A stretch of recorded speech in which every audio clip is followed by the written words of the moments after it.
Chapter 1. Zhao Yun woke up and rubbed her aching forehead.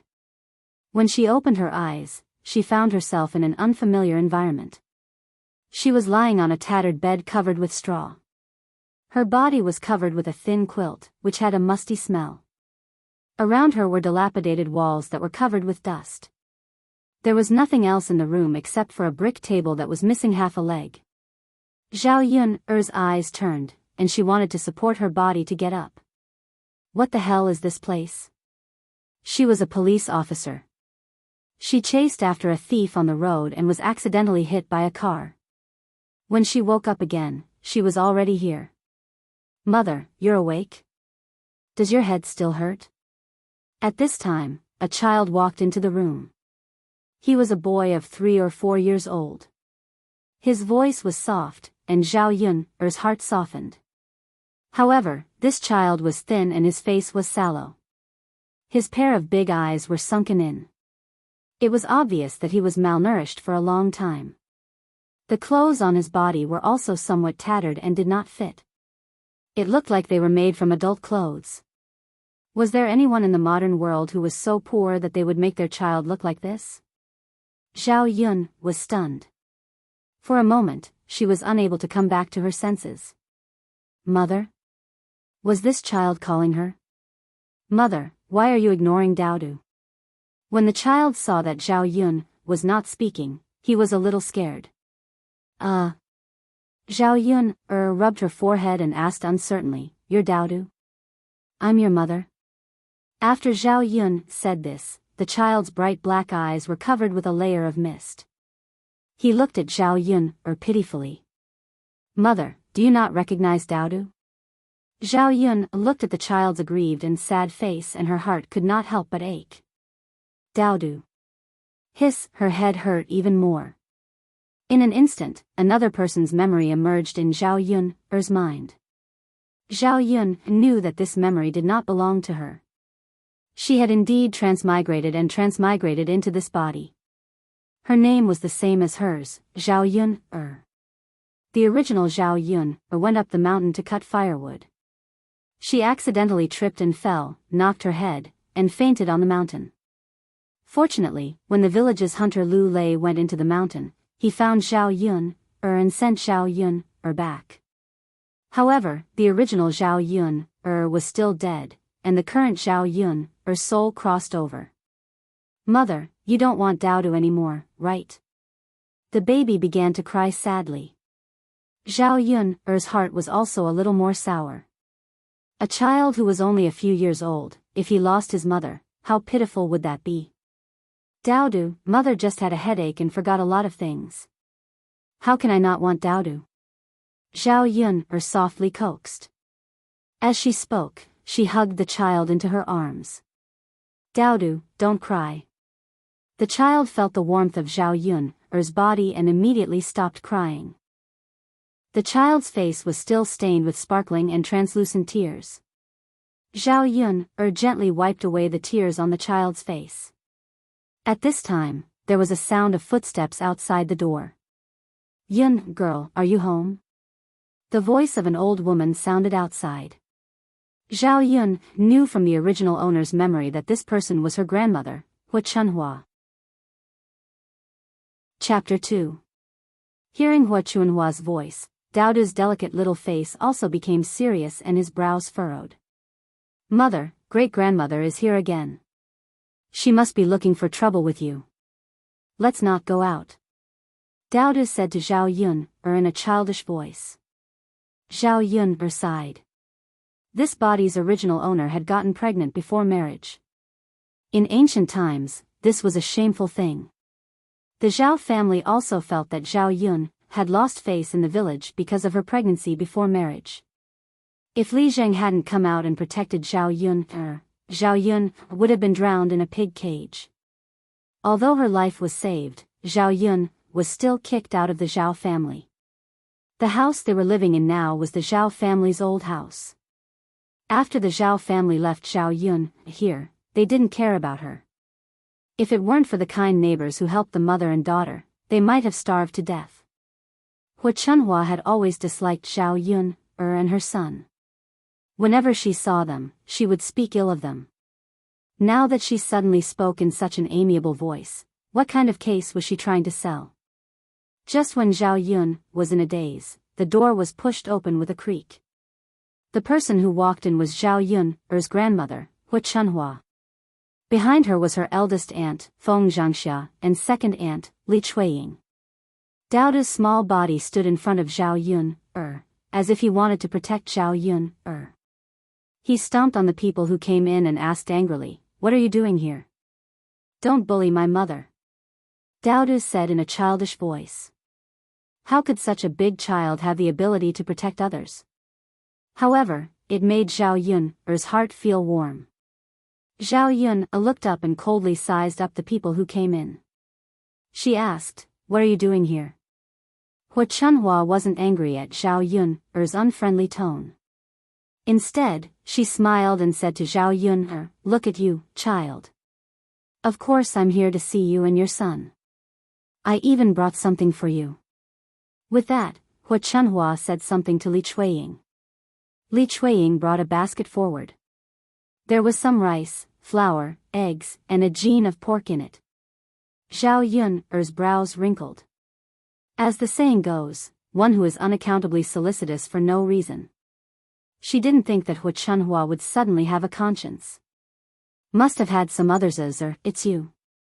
You'd better take it back. It's also good for the family, right? Why don't you know what's good for you? Li Chuiying couldn't stand it anymore and jumped out to reprimand her.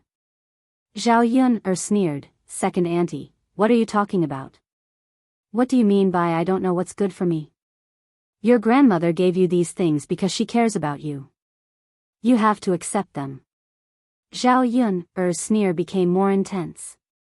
She didn't say anything and just stared at these people. She wanted to see what they were up to. Actually, I'm here today to discuss something with you. You're a descendant of our Zhao family. No matter what mistakes you've made, you're still a member of our Zhao family. So, I have to make plans for you.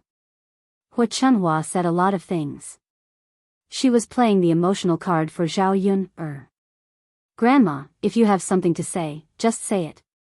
There's no need to say more. Zhao Yun was a little impatient. Chapter 3. Zhao Yun's eyes were instantly filled with a layer of coldness, and the corners of her lips curled into a sneer. She was wondering why Hu Chunhua had come over to curry favor for no reason. So this was what she had in mind. Without waiting for Hu Chunhua to continue persuading her, Zhao Yun coldly rejected her. "No way." As she spoke, Zhao Yun began to chase Hu Chunhua and the others out.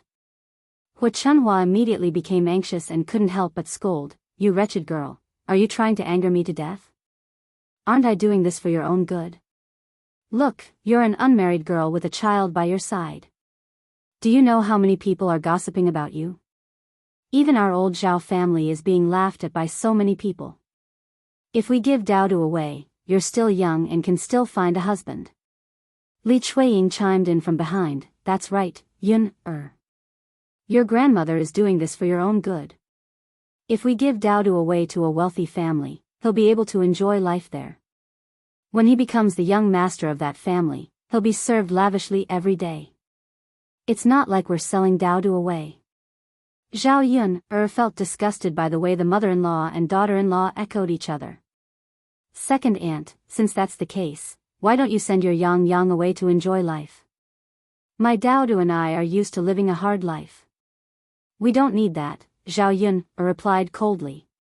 The Yang that Zhao Yun was referring to was Li Chuiying's precious eldest grandson, who was also the child of Zhao Yun's eldest cousin brother. He was about the same age as Daodu. Li Chuiying didn't know what to say to Zhao Yun for a moment. When did this last become so eloquent? Li Chuiying angrily complained to Hu Chunhua, "Mother, look, this damned girl doesn't know what's good for her." Hu Chunhua narrowed her eyes, and a glint flashed through her small eyes. She was thinking about how to persuade Zhao Yun. He hadn't noticed it before, but now he had calmed down. He increasingly felt that the Zhao Yun in front of him was like a different person. In the past, he had a soft personality. How would he dare to go against them? This time, he actually turned the sky upside down and quarreled with the elders. Mother, if she doesn't listen when we talk nicely, then we'll snatch her. Just grab that little bastard.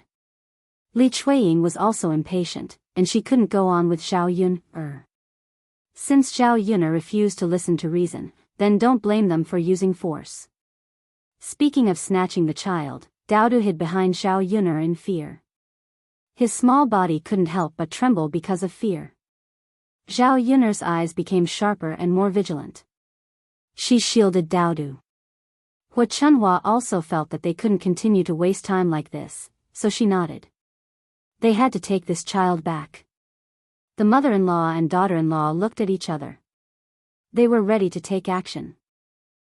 There were 3 of them, and Zhao Yun was alone. It was naturally easy to snatch the child. However, Hua Chunhua and the others didn't expect Zhao Yun to suddenly fly into a rage. They didn't know if it was because she was protective of her child, but her skills were very good. In a short while, she knocked them to the ground. Hua Chunhua was old. How could she withstand the fall? She sat on the ground and began to shout in pain. Chapter 4. Feng Zhangxia was at the back. When she saw how powerful Zhao Yun was, she didn't dare to step forward. However, she was also afraid that Hua Chunhua would scold her for not helping. Thus, she took advantage of the chaos and pretended to fall. The 3 of them sat awkwardly on the ground in Zhao Yun's house. Zhao Yun stood in front of them and said coldly, "I'll say this again. Don't even think about giving my Daodu away. As long as I'm here, don't even think about taking Daodu away. Otherwise, don't blame me for being rude." Zhao Yun's gaze was sharp, and the fierceness in her body intimidated Hua Chunhua's mother-in-law and daughter-in-law for a moment. After being defeated by Zhao Yun, they didn't dare to act rashly. Now, scram, Zhao Yun spat out these few words. There was no trace of politeness to speak of. Li Chuiying glared at Zhao Yun unwillingly. However, she couldn't beat this damned girl at all. Feng Zhangxia had already gotten up and helped Hua Chunhua up from the ground. "Mother, let's go back first. We'll think of something later." Hua Chunhua couldn't bear to be taken advantage of. She was helpless at the moment. However, she agreed with Li Chuiying's words. The mother-in-law and daughter-in-law left Zhao Yun's house in a sorry state. Zhao Yun stroked her chest and heaved a sigh of relief. Only then did she calm down. When she turned around, Daodu was already staring at her with his mouth agape. Zhao Yun thought that her ferocity had scared Daodu. She couldn't help it. She just couldn't hold it in. So much so that she forgot that Daodu was still watching from the side. She was a police officer in her previous life. Needless to say, she was skilled. Not to mention a few women, even if a few strong men came, they would not be a match for him. Back then, the training in the army was not for nothing. The corner of Zhao Yun's mouth pulled out a smile, and she gently said to Daodu, "Daodu, what's wrong? Are you scared by mother?"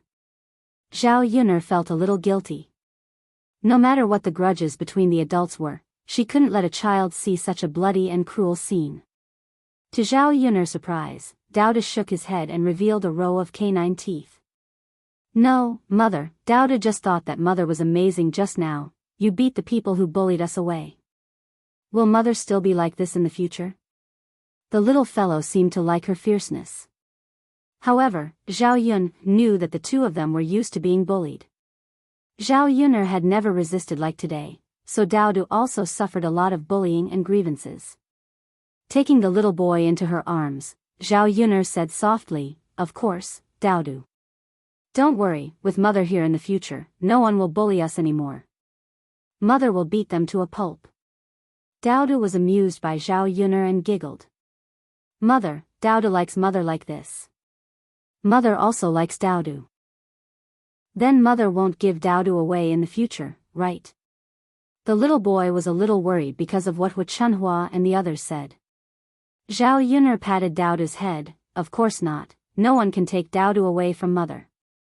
Daodu will never leave mother.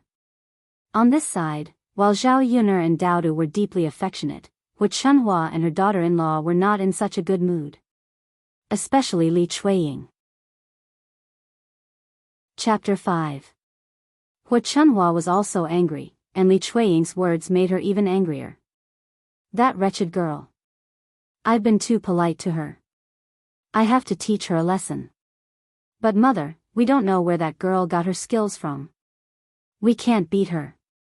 How did we get that bastard here? Li Chuiying asked. Of course we have to think of a way. Can't you use your brain and think about it?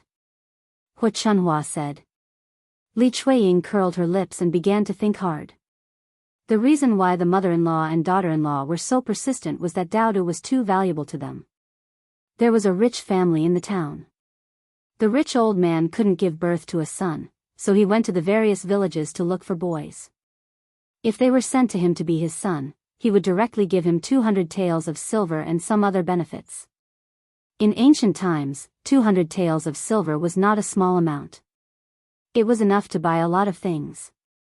1 mu of land was only 7 or 8 taels of silver.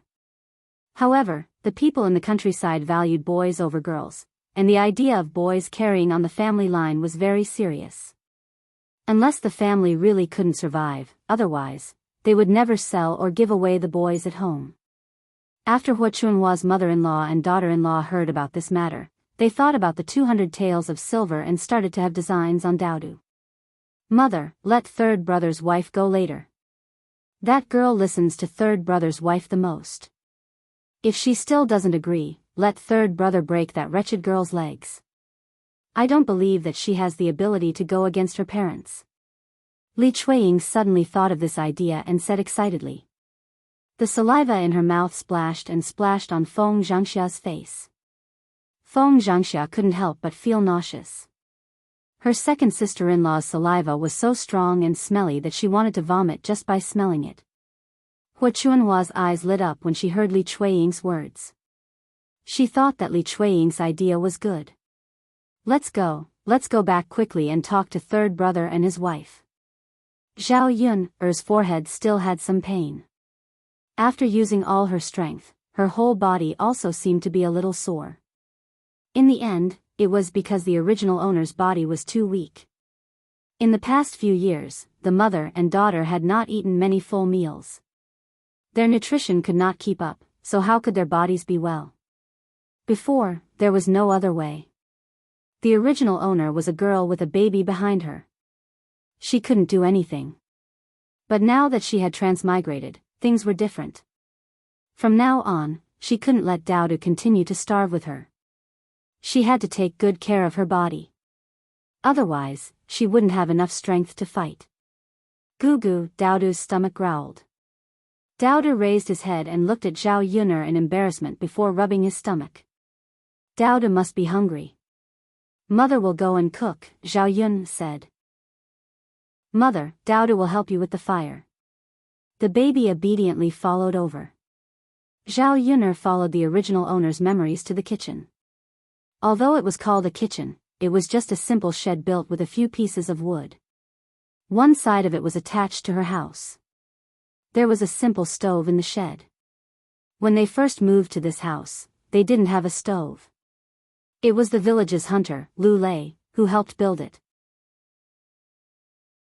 Chapter 6. Zhao Yun knew that Lu Lei was interested in her. She also felt that Lu Lei was a good person. It was just that she was dragging a baby behind her. The reason why she didn't want to be with Lu Lei was because she didn't want to wrong Daodu. Secondly, she didn't want to compromise. Thirdly, Lu Lei was such a good person. He would naturally be able to find a girl who would treat him better. Zhao Yun went to the front of the stove.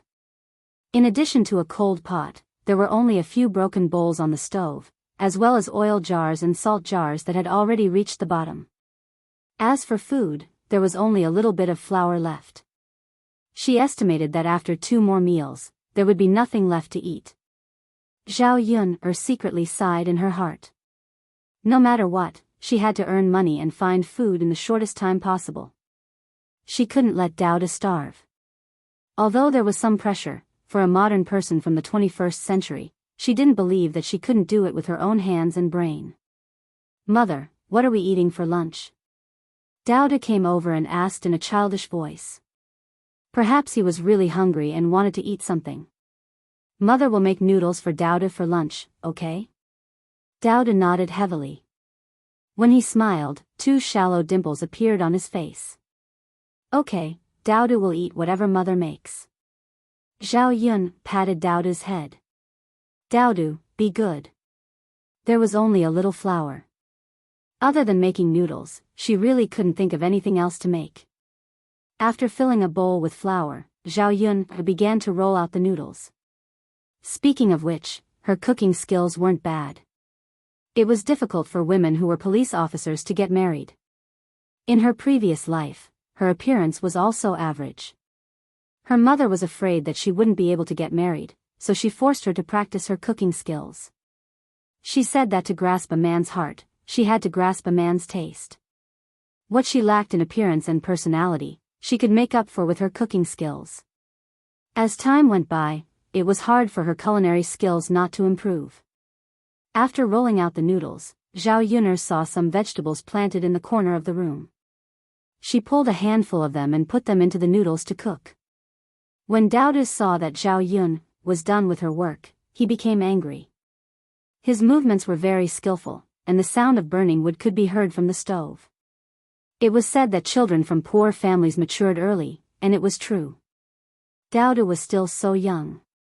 Even now, he was still a little emperor who was pampered by his family. How could he do so many things? Speaking of which, Dauda was only 3 years old. Such a young child, yet he was so sensible that Zhao Yun'er felt sorry for him. When the pot was heated up, Zhao Yun'er poured some oil into the pot and poured more than half of the remaining oil. After the oil heated up, it emitted a fragrant aroma. The mother and daughter immediately swallowed their saliva. The little guy's eyes glanced at the pot from time to time.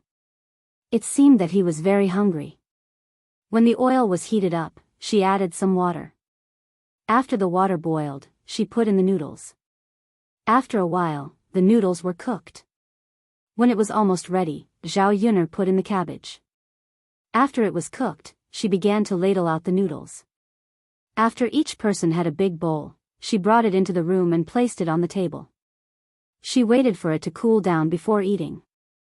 At this time, a man's rough voice came from outside the door. "Yun'er," it was Lu Lei. Chapter 7. Lu Lei was wearing a gray shirt. He was tall and sturdy, and his skin was a little dark. However, his healthy complexion gave off a sense of strength. His facial features were not bad. In modern times, a muscular man like him would probably be infatuated with many girls. Lu Lei saw Zhao Yun sizing him up, and his cheeks couldn't help but turn red. "Yun-er." Lu Lei called out softly, reminding Zhao Yun-er. Zhao Yun came back to her senses. Facing Lu Lei's fascinated gaze, she felt a little embarrassed. Thus, she said, "Brother Lei, are you here for something?" Lu Lei nodded. "Yes, I went into the mountains today. I was lucky and encountered a lot of prey. Yun-er, I brought this pheasant to you. You stewed some soup for yourself and Dauda to nourish their bodies." In ancient times, hunters like Lu Lei relied on selling prey to make a living. Their village was called Shui Lan Village, and it was next to a large mountain. Usually, there were many wild beasts on the mountain, and it was very dangerous. Other than people like Lu Lei who hunted for a living, very few people would go up the mountain. Even if they went up the mountain, they would only go around the foot of the mountain to chop some firewood. They wouldn't go into the mountain. Thus, the prey on the mountain could be sold for a good price. Looking at the pheasant in Lu Lei's hand, it was probably worth a few dozen copper coins. It wasn't a small amount in the countryside. Thus, Zhao Yun refused. "Brother Lei, you can sell this pheasant to the town later. Daudu and I don't need it." "Yun-er, it's okay. A few dozen copper coins won't make a difference. The wound on your forehead hasn't healed yet, so you need to nourish it well. Daodu is still young, and he's still growing. Don't be so polite with me. Since I'm giving it to you, I'm not thinking of taking it back. Lu Lei said very seriously. Zhao Yun also knew that Lu Lei said these words from the bottom of his heart. Zhao Yun thought about it. Lu Lei was right. Needless to say, Daodu's body was still growing, so he needed to replenish his nutrients. She will keep this pheasant for now. She will remember Lu Lei's kindness. When she makes money in the future, she will repay Lu Lei's kindness. Okay, Brother Lei, I'll accept it. Thank you. Zhao Yun smiled at Lu Lei. The shallow dimples at the corner of her mouth were very beautiful.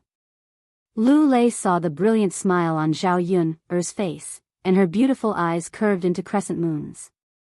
Zhao Yun was 18 years old today. She was considered the most beautiful girl in the entire village. Her facial features were very delicate and pretty. If it wasn't for the fact that he was so skinny that his skin was a little sallow, he would be even more charming. Therefore, she looked very beautiful when she smiled. Lu Lei felt that his heart was beating faster, and his face was flushed red with embarrassment. He stuttered a little as he replied, You're welcome, Brother Lei. Are you thirsty? Do you want to come in for a drink? Zhao Yun invited him. There's no need, Yun. If a man like me enters your house, you'll be gossiped about. Lu Lei hurriedly refused. In this village, there were many gossipy old women. If people knew that he entered Zhao Yun's house, who knew what kind of things he would be said about him? He didn't care. A man like him was thick-skinned, so it wasn't a big deal to be scolded. However, Zhao Yun was different. Chapter 8. Zhao Yun was stunned. She didn't expect a man like Lu Lei to be so considerate and think so much for her. Brother Lei Zi, wait for a while. I'll get a bowl of water, Zhao Yun said. As Zhao Yun spoke, Lu Lei saw the thin figure turn and enter the dilapidated house. After a while, she came out with a big bowl of cold water. Brother Lei Zi, here. Zhao Yun smiled and handed it to Lu Lei.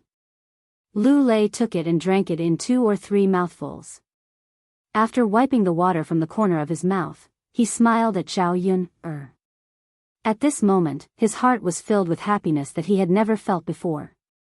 Not far away, Qin Hailan, who came back from picking vegetables in the vegetable garden, saw this scene and made a hissing sound. Hey, are the two of you together? Look at you, your relationship is quite good. From afar, you look very compatible.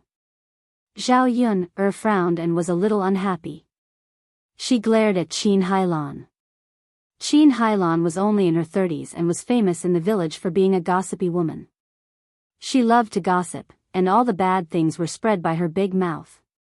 She lived not far from Zhao Yun and could be considered a neighbor. When she had nothing to do, she liked to come over to find trouble and bully Zhao Yun. She also knew that Zhao Yun didn't have her family to protect her now. Even if she was bullied, no one would come forward to help her. If it was the Zhao Yun of the past, she might not say anything. But now, Zhao Yun couldn't stand being bullied. Zhao Yun replied to Qin Hailan in a cold voice, Auntie, you have to be responsible for what you say. There's nothing between me and Brother Lei Zi. You're talking nonsense. If I hear any rumors in the village, I won't let you off easily. Qin Hailan was stunned. She didn't expect that Zhao Yun, who usually listened to her words, would know how to resist at this time. What the hell? Lu Lei hurriedly added, That's right, Auntie. You can't talk nonsense. Yun and I are innocent. If your words are heard by the people in the village, won't it just ruin Yun's reputation? Qin Hailan was not a kind person either. Seeing Lu Lei and Zhao Yun criticizing her, she spat. What are you two pretending for? You've been together for a long time. Do you think that the villagers won't know if I don't tell them? Zhao Yun, why else would I call you cheap? Didn't you hook up with a wild man and give birth to a little bastard? Now you're seducing Lu Lei. And Lu Lei, you really don't have any guts. If you like her, just marry her. Why are you being so hesitant? Are you still a man? I think you two adulterers are a good match for each other. Qin Hailan screamed at the top of her voice, which made Zhao Yuner even more disgusted. And her screaming had the intention of letting the other neighbors come over to watch the show. A few people had already surrounded Zhao Yuner's house. At this moment, Daodu heard the noise and came out of the house. When he heard Qin Hailan's words, he pounced on Qin Hailan angrily. I won't allow you to talk about my mother. I'm not a little bastard. Chapter 9. Zhao Yuner's heart tightened. She hurriedly ran over and picked up Daodu from the ground. Then, she checked the injuries on Daodu's body. The skin on Daodu's knees and hands had been scraped, and blood was seeping out. Daodu, does it hurt? How are you feeling? Zhao Yuner asked worriedly. Daodu shook his head. His black, gem-like eyes were misty. He bit his lower lip and said, Mother, it doesn't hurt. Daodu doesn't hurt. Zhao Yuner knew that Daodu just didn't want her to worry. It was because of this that her heart ached even more. Zhao Yuner stood up immediately. Daodu, Mother will avenge you. Damn it, if the tiger didn't show its might, she would be treated as Hello Kitty. Zhao Yuner glared at Qin Hailan as if her eyes were about to spit fire. Being stared at by Zhao Yuner like this, Qin Hailan felt a little scared for a moment. At this moment, some villagers came over. How can you bear to hit a child like this? Zhao Yuner questioned. That little bastard hit me first. Don't tell me I can't fight back. Zhao Yuner sneered. So you're saying that you're going to argue with a 3-year-old child? You're the one who scolded him first, aren't you? Qin Hailan's anger was immediately suppressed by Zhao Yuner. However, she was still unwilling to give up. I'm telling the truth. Why can't I say it? If you don't want others to say it, then don't do it yourself. There are so many people in the village. Why don't I scold you instead of others? You're twisting words and forcing logic. Zhao Yuner didn't want to be polite with Mulan.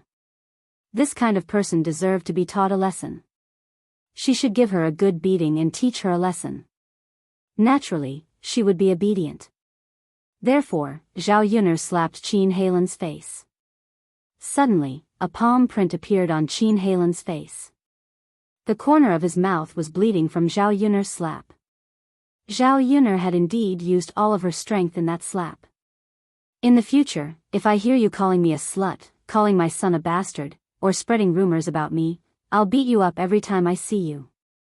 Zhao Yuner warned fiercely. She knew that in this era, if she wasn't strong enough, she would only be bullied. Qin Hailan was stunned by Zhao Yuner. It took her a while to react. You dare to hit me, I will fight with you. Qin Hailan said, rushing towards Zhao Yuner. Zhao Yuner turned sideways and dodged. When Qin Hailan dodged to the front, she kicked Qin Hailan's butt again.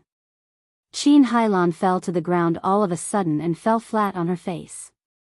The onlookers were almost stunned. Was this really Zhao Yuner? When did this woman, who was usually gentle and weak, become so tough? It was so easy for her to deal with Qin Hailan. Ouch, it's so painful. Murder. Murder. Zhao Yuner killed someone. Qin Hailan began to shout. At this time, some villagers who were watching the scene couldn't help but criticize Zhao Yuner. Little girl Yuner, aren't you going a bit too far by doing this? Look at how badly you've hurt him. The one who said this was an old woman who usually liked to gossip. She joined Qin Hailan in criticizing Zhao Yuner. Chapter 10. What's so interesting about that? I'm just telling the truth. Huh, the truth? I'm just giving her an eye for an eye, a tooth for a tooth. Why don't you talk about how badly my Daoda was hurt? He's only 3 years old. As Zhao Yuner spoke, she pulled Dowdu to the front of the onlooking villagers. The injuries on Dowdu's body were a little shocking. How could they do such a thing to a child and injure him to this extent? Everyone sympathized with the weak, and these villagers were naturally the same. Seeing that Dowdu was seriously injured, they all felt sorry for this poor child. Sigh, how could she hurt a child? Is she still human? That's right, no matter what an adult does, she can't be calculative with a child. And he's only 3 years old. If his injuries were more serious, wouldn't he lose his life as well? Is this even something a human would do? More and more people were criticizing Qin Hailan. The old woman, who was originally defending Qin Hailan, did not know what to say anymore. Qin Hailan was taught a lesson by Zhao Yun. In the eyes of these villagers, Qin Hailan deserved it. If someone else bullied their child like this, wouldn't they fight with their lives on the line? Zhao Yun was also very grateful for the words of these villagers. Holding Dowdu's hand, she bowed to the crowd and said, "Thank you for speaking up for justice. We don't like to cause trouble, but if someone comes to bully us, I'm not someone to be trifled with." Today, Qin Hailan's fate was a warning to the crowd. It could also be considered as letting these people know how powerful she was. When today's matter spread, Zhao Yun predicted that she might become famous in the village. After watching the show, the villagers left one after another. Qin Hailan was also helped back by others. Zhao Yun's door was suddenly quiet. Lu Lei stood at the side, feeling a little complicated. When he looked at Zhao Yun, there was a little more heartache in his eyes.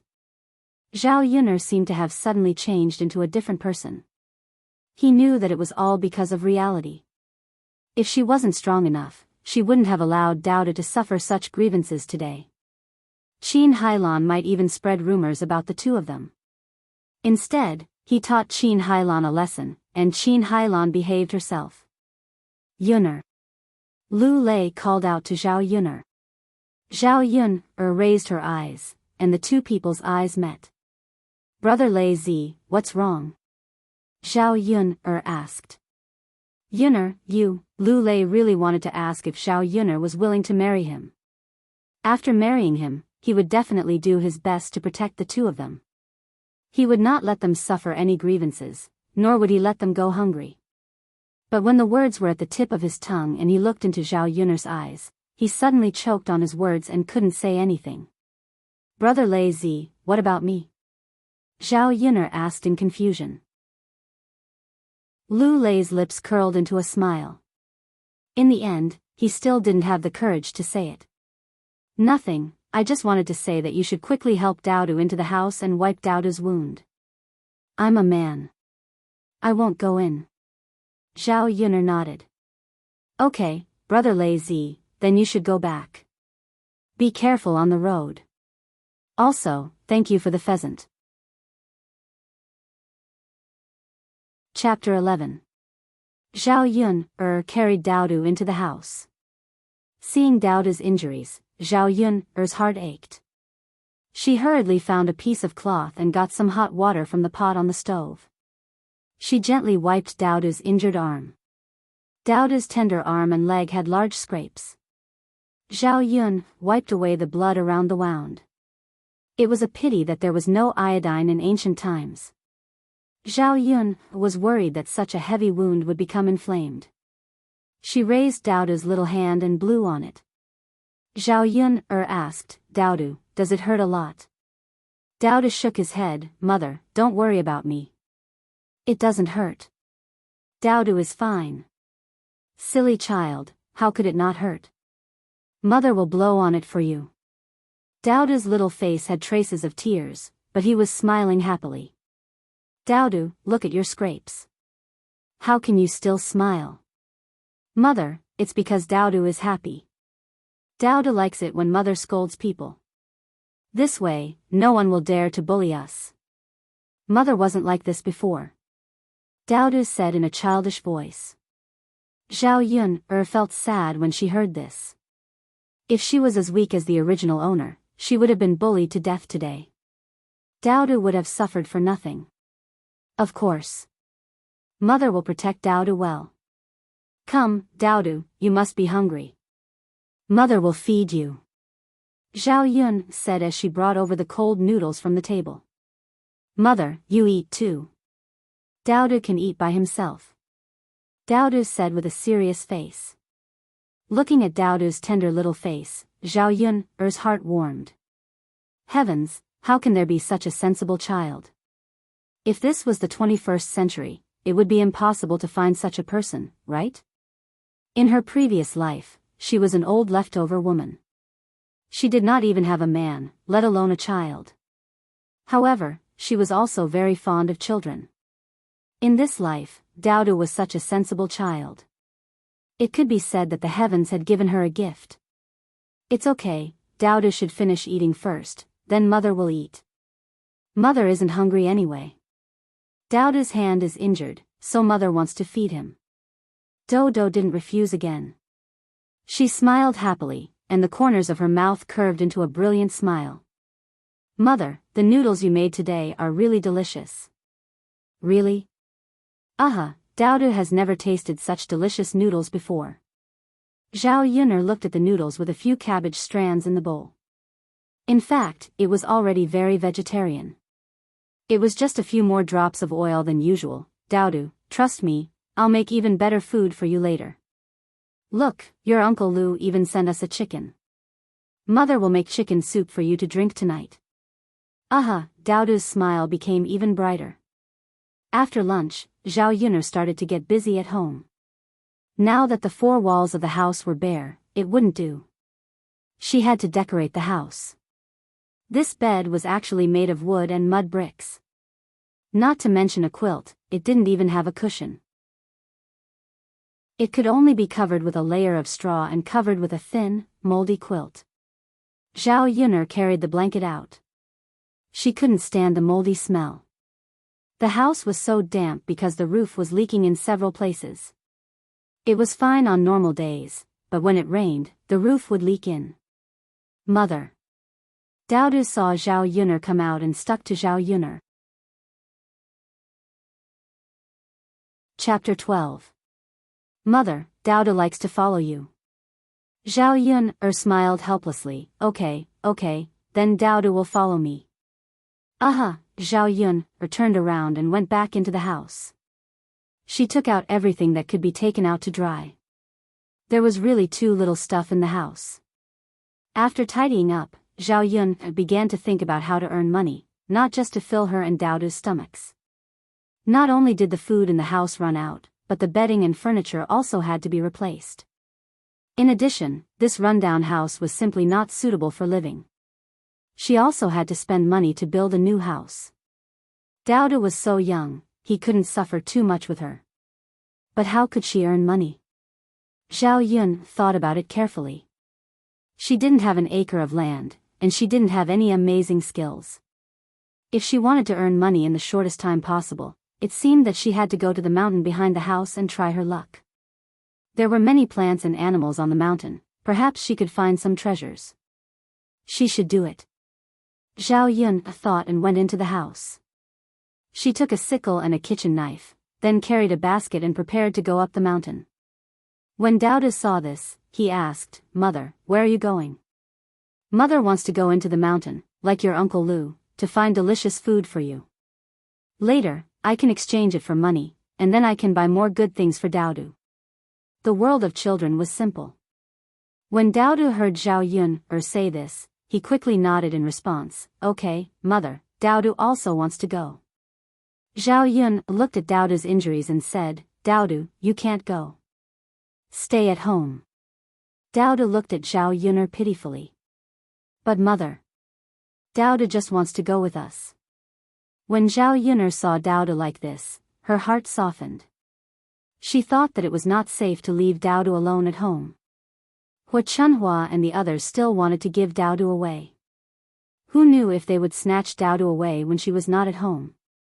On the contrary, it would be safer to have Daodu by his side. Alright, then Daodu will go up the mountain with Mother, but he might be very tired. Is Daodu afraid of being tired? Don't be afraid, Mother, Daodu is not afraid of being tired. Alright, let's go. Zhao Yuner greeted him and held Daodu's hand as they walked up the mountain together. The road at the foot of the mountain was relatively easy to walk on. Usually, there were many people who went into the mountain to cut firewood. The higher they went, the more difficult it was to walk. It was already spring, and the vegetation on the mountain was beginning to flourish. Zhao Yuner paid attention to the road under her feet as she walked. There were many thorny plants in the bushes, and if she was not careful, she might cut her leg. At the beginning, Zhao Yuner was still holding Daodu's hand. Later, she directly let Daodu sit in the basket on her back. "Mother, are you tired?" "Daodu can walk by himself," Daodu said in a childish voice. His voice was filled with heartache. "I'm not tired. Daodu is so light, how can mother be tired?" Zhao Yuner said.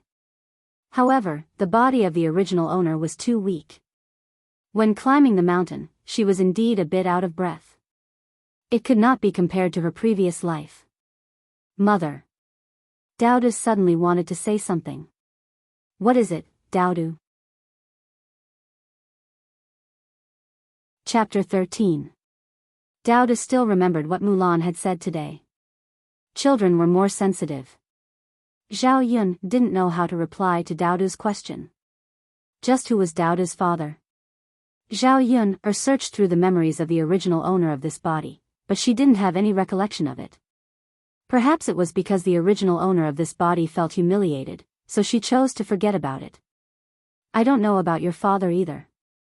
But don't worry, Daodu. I'll find you a tall, handsome, and rich father in the future, all right?"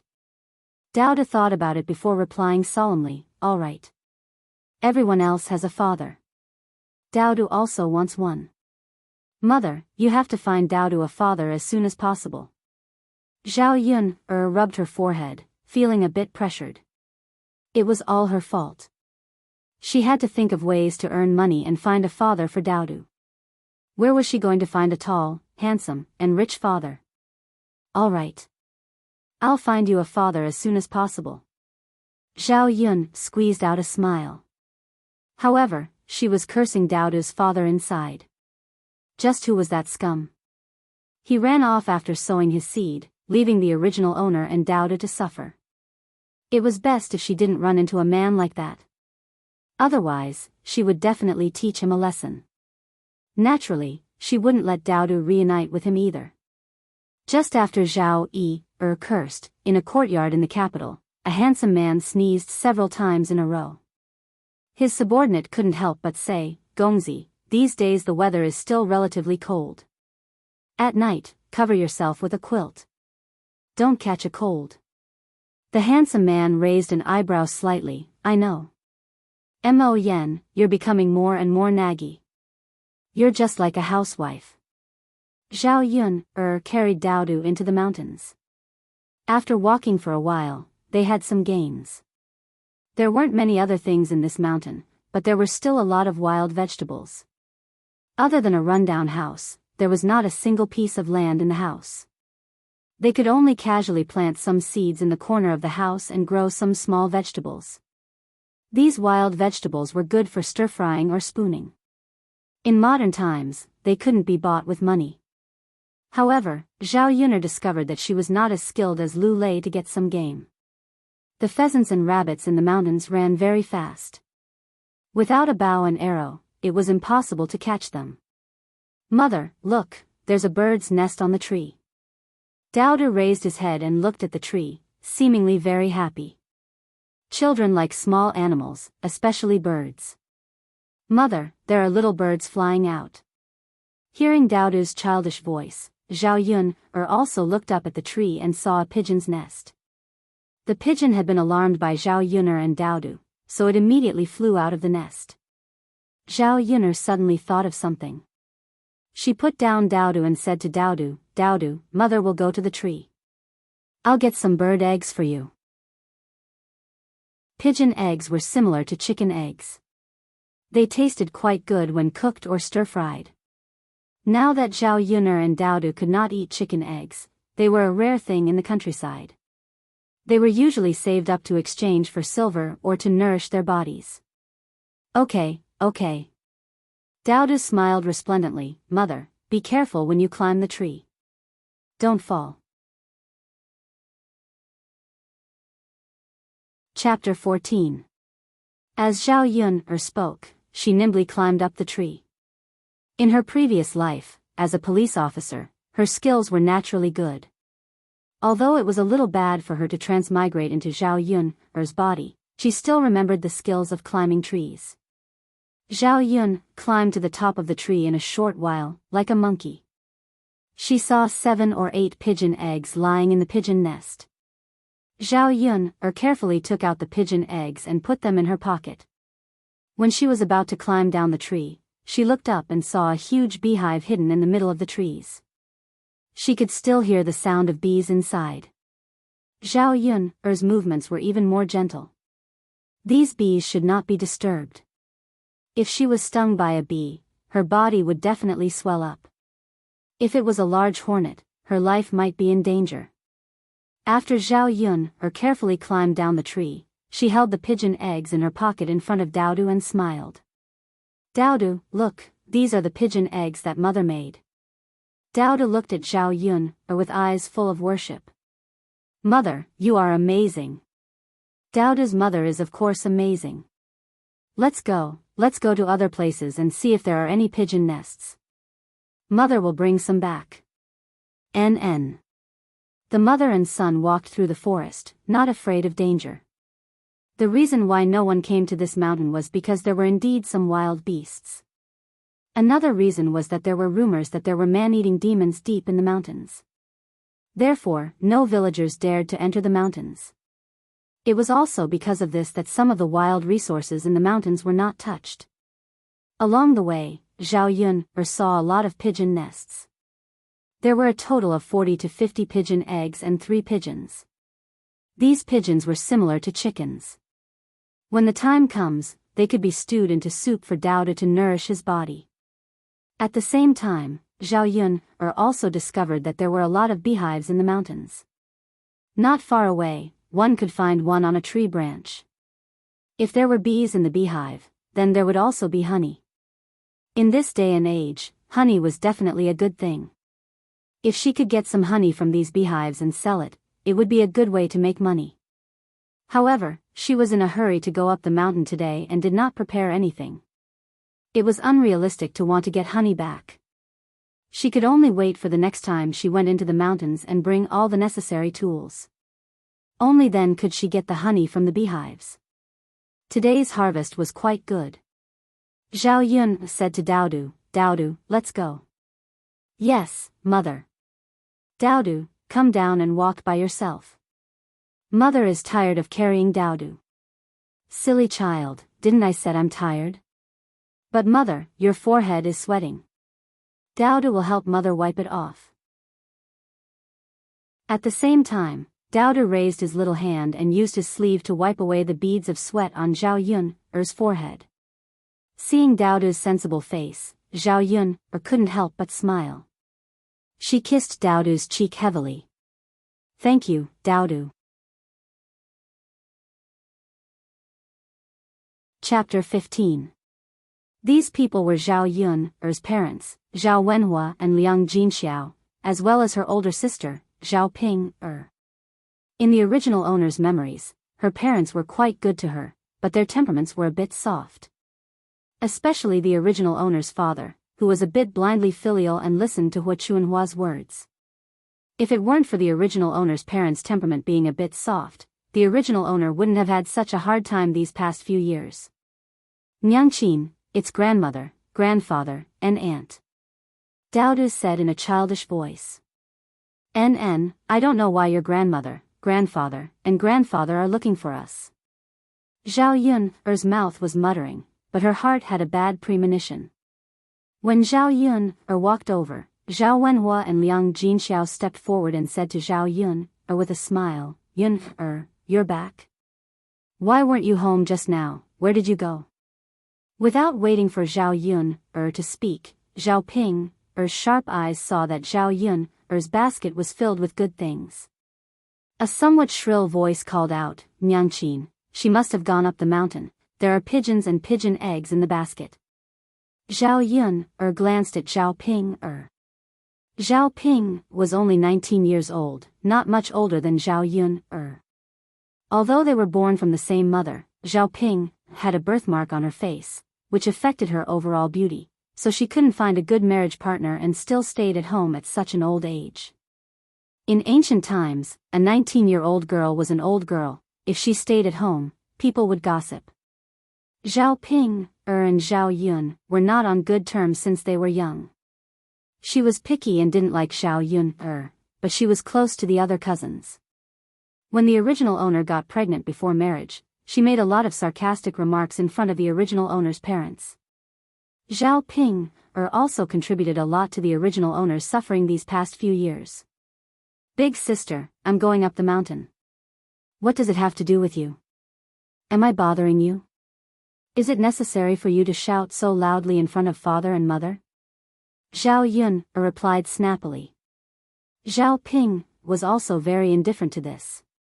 Mother, look at what she's saying. Zhao Ping didn't expect Zhao Yun to talk back. She complained to Liang Jinxiao angrily. Zhao Ping rolled her eyes. She felt that Zhao Ping was even more disgusting. Liang Jinxiao looked at Zhao Yun and said in a very gentle tone, Yun, you went up the mountain just now, right? Zhao Yun nodded. In fact, Liang Jinxiao was very good to the original owner. Many times, he secretly sent some money and food. Zhao Yun was not an unreasonable person. She would be good to whoever was good to her. If someone was bad to her, she would naturally not be polite. Yun, you can't casually go into the mountain. It's dangerous. If something happened to you, mother would be worried to death. Liang Jinxiao held Zhao Yun's hand and said, Mother, I'm fine. I can take care of myself. I'm not a child. In order to let Daodu eat and wear warm clothes, I have to go into the mountain to find something good. Liang Jinxiao looked at Zhao Yun and sighed. Chapter 16. After Zhao Ping finished her words, she walked forward and was about to take the pigeon eggs from Zhao Yun's basket. Zhao Yun pushed Zhao Ping's hand away. She hadn't even said that she would give them to her, but Zhao Ping was being so self-conscious. Mom, look. Aren't they just a few pigeon eggs? She doesn't even want to give them to us. You've given her so many good things. She's so heartless. Zhao Ping complained in front of Liang Jinxiao. Zhao Yun sneered. Zhao Ping was really good at sowing discord, but she wasn't easy to deal with. Sister, you have to have a conscience. When did I say that I wouldn't give them to my parents? Then why didn't you let me touch them just now? Isn't it because you don't want me to take them? Sister, you're really good at reading minds. How did you know what I was thinking? Zhao Yun said coldly. You, Zhao Ping glared at Zhao Yun angrily. Why didn't she realize that Zhao Yun was so eloquent before? She seemed to have changed into another person all of a sudden. Chapter 17. If they were to really give Daodu away, they were indeed reluctant to do so. Yun'er. All right then. Mother won't make things difficult for you. Mother will go back and have a good talk with your grandmother. Liang Jinxiao thought about it and decided to let it go. She didn't agree with giving Daodu away from the start. If it wasn't for Hu Chunhua making a big fuss, she wouldn't have come this time. Mother, go back and tell grandmother. She'll definitely scold you again. Zhao Ping said noisily. She glared at Zhao Yun'er with dissatisfaction. You selfish brat. You only think about yourself and this little bastard. You don't care about father and mother. When Zhao Yun'er heard Zhao Ping call Daodu a little bastard, her eyes shot out a cold light. If her parents weren't here, she really wanted to give her a few slaps. All right, Ping, you can't stop talking. Let's go back. Liang Jinxiao reprimanded Zhao Ping. Zhao Ping was unwilling, but she still obediently shut her mouth. Yuner, then father and mother will go back. Take care of yourself. If there's anything, just call father and mother. Liang Jinxiao exhorted and then left. Zhao Yuner turned around and saw that Daodu was a little disappointed. It was difficult for children to hide their emotions. Whether it was sadness or happiness, it was always written on their faces. Zhao Yuner squatted down and hugged Daodu. Daodu is unhappy? Mother. Daodu really won't leave mother? Of course. No matter who it is, don't even think about separating Daodu and mother. But grandmother, grandfather, grandmother, and the others all want to give Daodu away. Mother didn't agree, so they can't give it to anyone. Don't worry, Daodu, mother will protect Daodu. Yes, yes. The worry on Little Bun's face finally dissipated a little. In the afternoon, Zhao Yun tidied up the house and cleaned it inside and out. The places that could be repaired by themselves were repaired with hammers and nails. In her previous life, she was an expert in fixing all kinds of things in the office. She didn't expect that she would be of use here. However, there was nothing she could do about the holes in the walls and the roof. He couldn't live in this house for long. The best way was to save enough money and build a new house as soon as possible. There were a few broken jars in the house. Zhao Yuner took them out and washed them with the water in the water tank. When they went up the mountain the next day, they would fill it with honey. Daodu was also helping by the side, his little hands helping to wash some small things from time to time. Although he was busy, Daodu seemed to be very happy. He completely treated it as if he was playing with Zhao Yuner. After cleaning for an entire afternoon, the water in the water tank was about to reach the bottom of their feet. Zhao Yuner said to Daodu, Daodu, why don't you stay at home by yourself for a while? Mother will go get some water. Mother, Daodu will go with you. It's dangerous by the river. Daodu can stand by the river later. Can he stand a little further away? Okay, Daodu will listen to mother. Okay. Just as Zhao Yuner was about to leave, she saw a 16 or 17-year-old boy walking towards her house. The boy had delicate features and was almost 1.8 meters tall. However, he was too thin. In this era, children didn't eat well when they were growing. The person who came was none other than Zhao Yuner's younger brother, Zhao Tianan. Chapter 18. Zhao Yuner's family had a total of 6 people. In addition to Zhao Yuner's parents, there was Zhao Ping'er, and 2 younger brothers, Zhao Tianan and Zhao Tianfu. Zhao Tianan was 16 years old, and Zhao Tianfu was only 8 years old this year. These 2 younger brothers were closer to her, especially Zhao Tianan. When he had nothing to do, he would come over and help her. Seeing Zhao Yuner carrying a bucket of water, Zhao Tianan hurriedly took it. He said, "Second sister, I'll go fetch the water. You rest." Usually, Zhao Tianan came to fetch water many times, and Zhao Yuner did not refuse. Now that she had transmigrated, the body of the original owner was weak and did not have much strength. Naturally, she could not compare with Zhao Tianan, a 1.8-meter tall young man. After Zhao Tianan carried the water a few times, he filled the water tank to the brim. However, there was a layer of sweat on his forehead. Zhao Yuner handed over a handkerchief. "Come, Tianan, wipe the sweat on your head. Are you tired?" Zhao Tianan took it and wiped it. A smile appeared on his young face, revealing his cute little canine teeth. "Second sister, it's okay. I'm not tired." "If you're not tired, why are you sweating so much? Sit down and rest. Second sister will pour you some water to drink." Zhao Yuner said, then turned to the table and poured a glass of water for Zhao Tianan. Zhao Tianan smiled shyly. "Thank you, second sister." "Why are you thanking me?" "Second sister should be thanking you." "Second sister, we're a family. This is what I should do." Zhao Yuner's lips also showed a smile. Zhao Tianan's words warmed her heart. In fact, as Zhao Tianan said, a family should support and help each other, instead of treating her like the original owner's grandmother. Zhao Tianan did not rest for a while. He got up and wanted to help Zhao Yuner.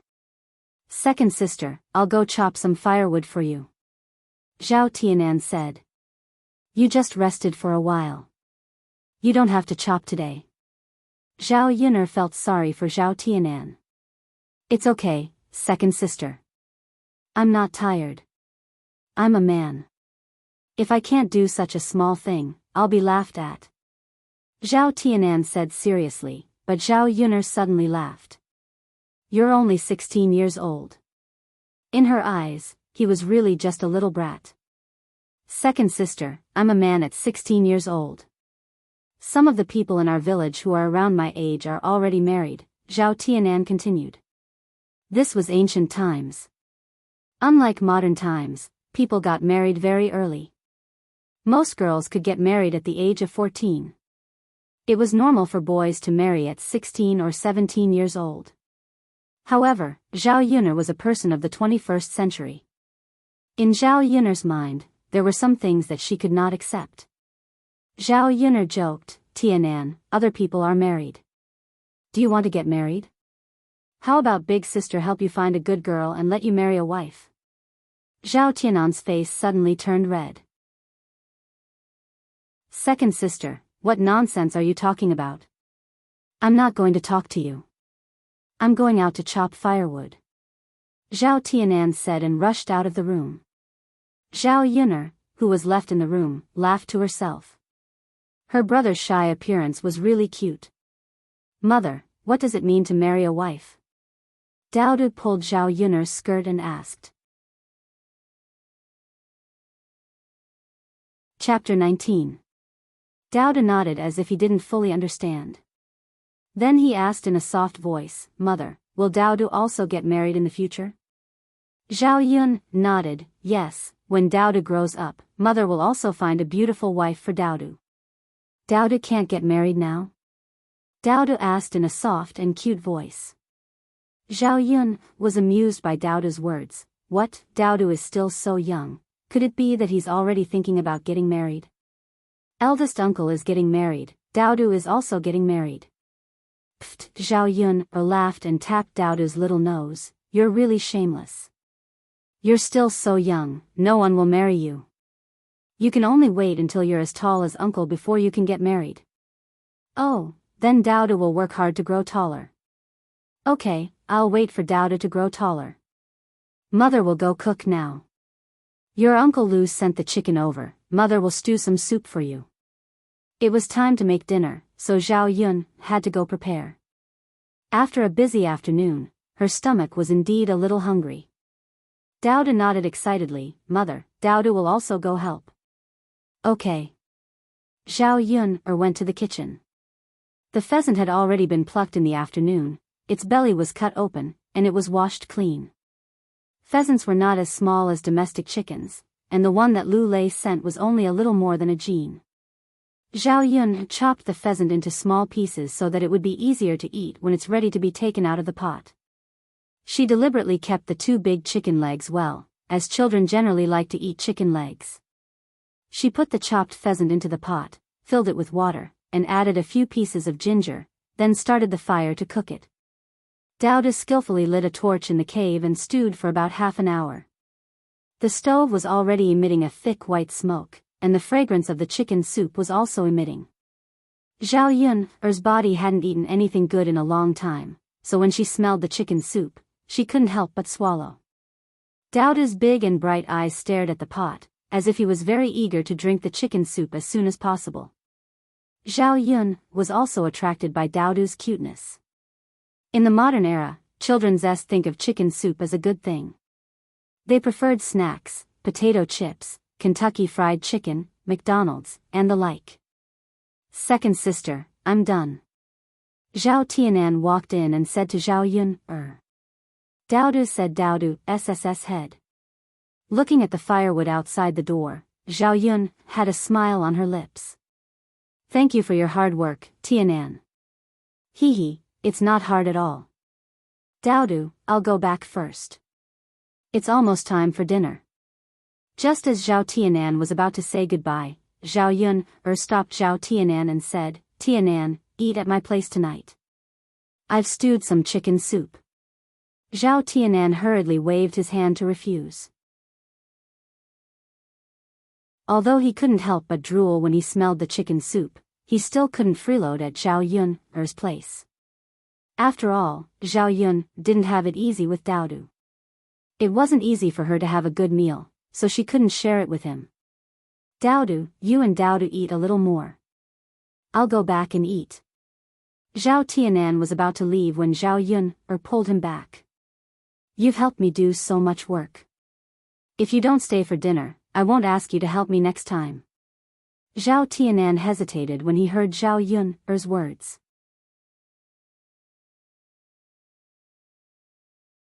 Chapter 20. Okay. You go to the room and rest first. Second sister will be done soon. Zhao Tianan responded, but he still seemed a little embarrassed.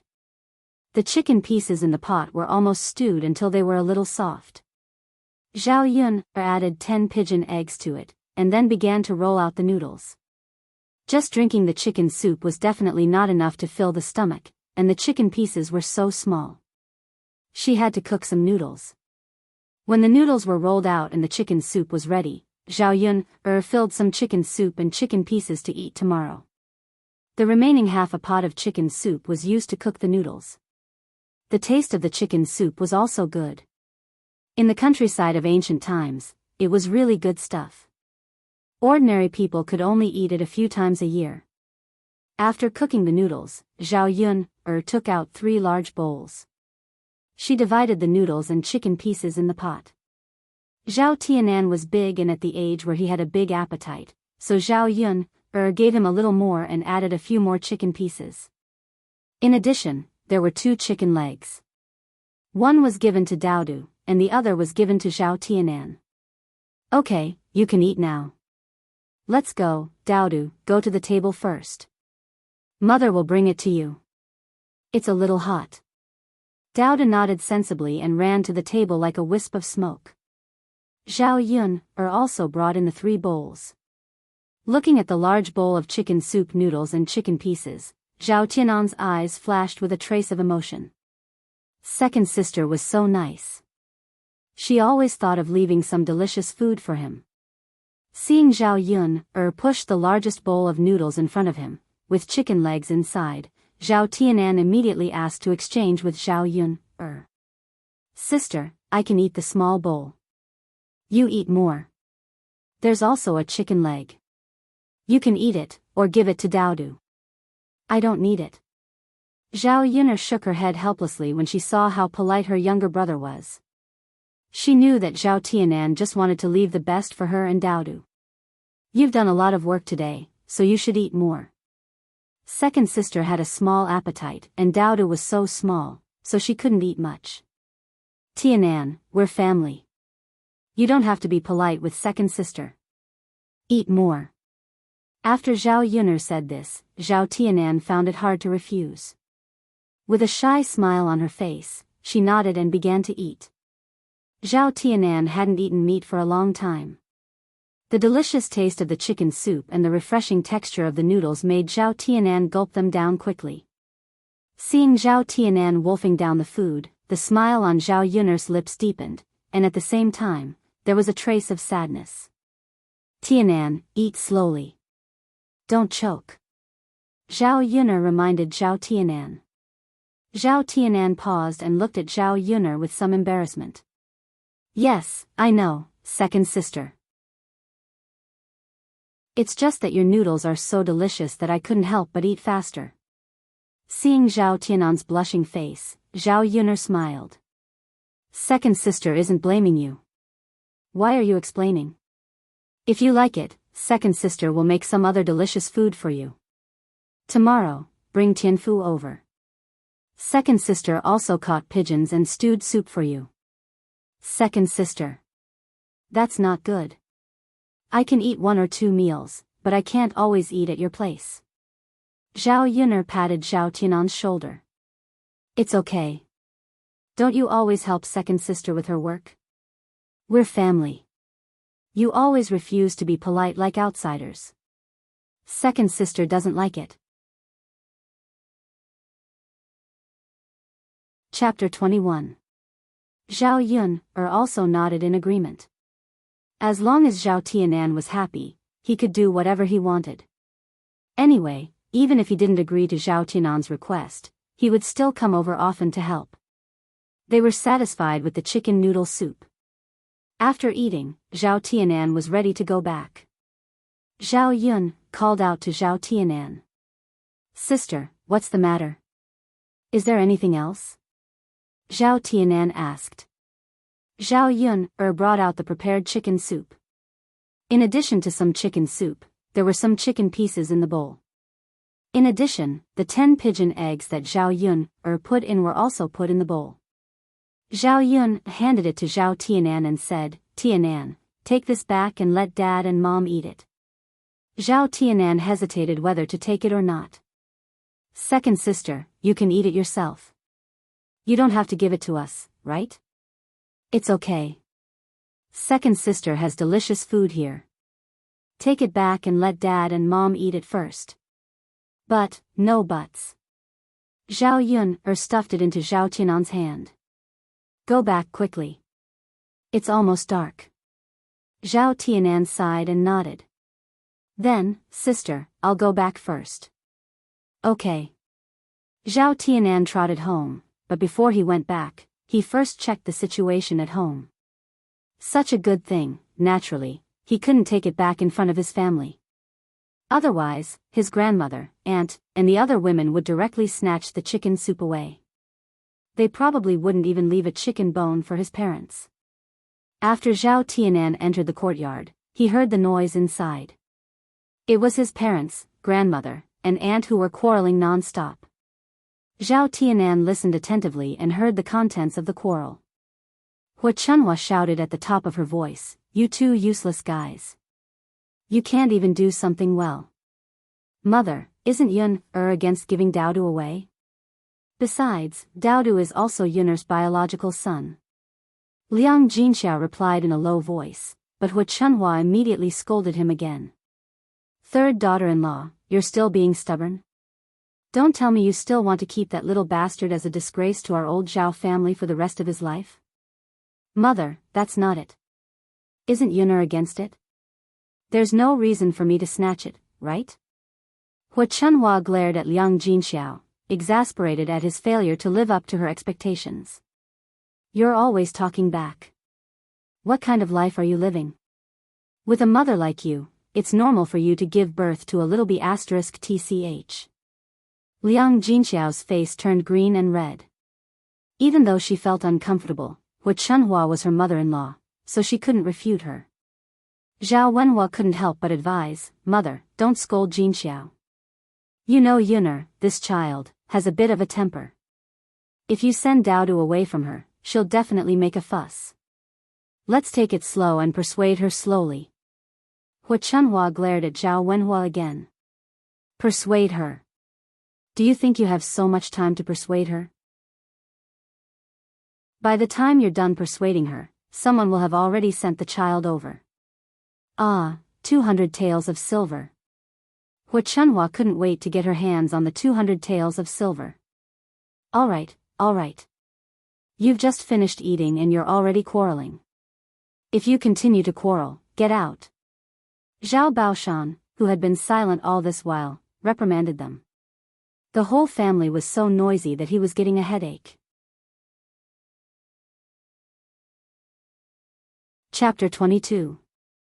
Zhao Baoshan took out his tobacco pipe and started smoking. White smoke rose in the room.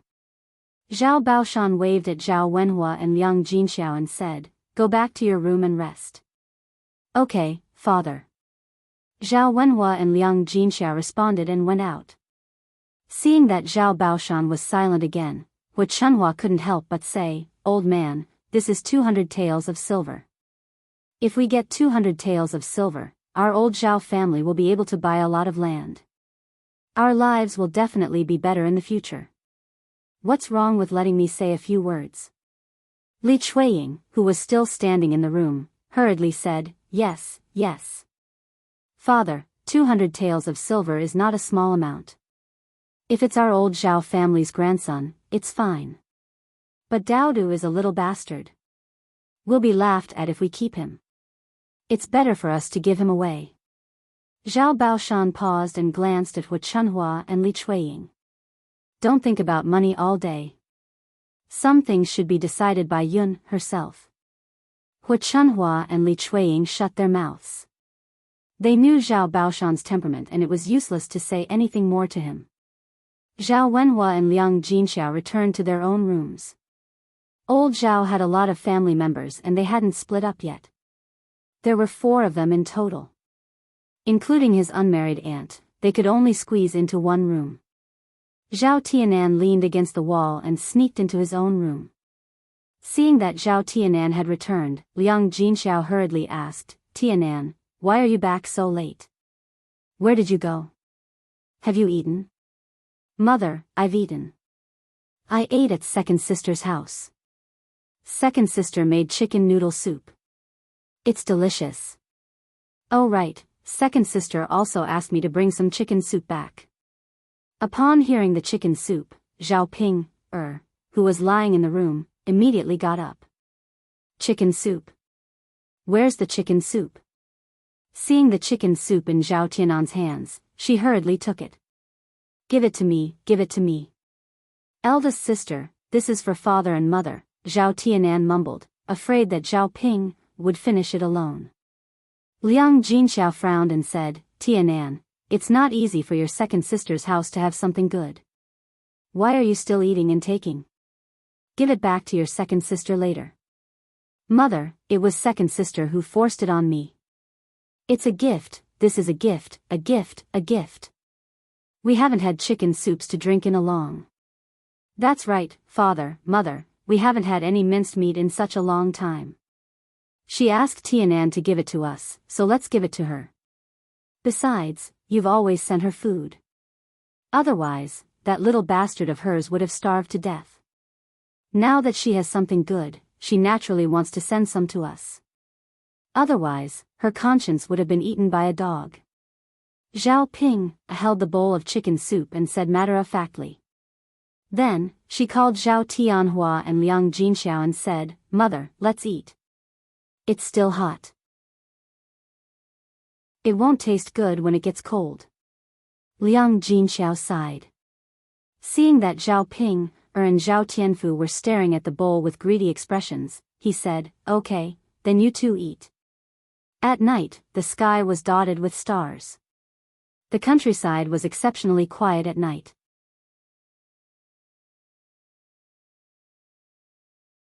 Chapter 23. She was used to sleeping on the Simmons bed, so she couldn't sleep at night. The village was near the mountain, so the temperature difference between day and night was huge. At night, the temperature was very low. Even with the thin quilt covering her body, it was still very cold. Zhao Yun and Daodu slept in their clothes. Daodu's lips were a little purple because of the cold. Zhao Yun hugged Daodu in her arms, letting him feel the warmth of her body. The little bun also had a faint milky fragrance on his body, which was very pleasant to smell. In the middle of the night, Zhao Yun was really sleepy and unknowingly fell asleep. The next morning, Zhao Yun woke up. Today, she was going to go up the mountain and rush back for lunch, so she had to go early.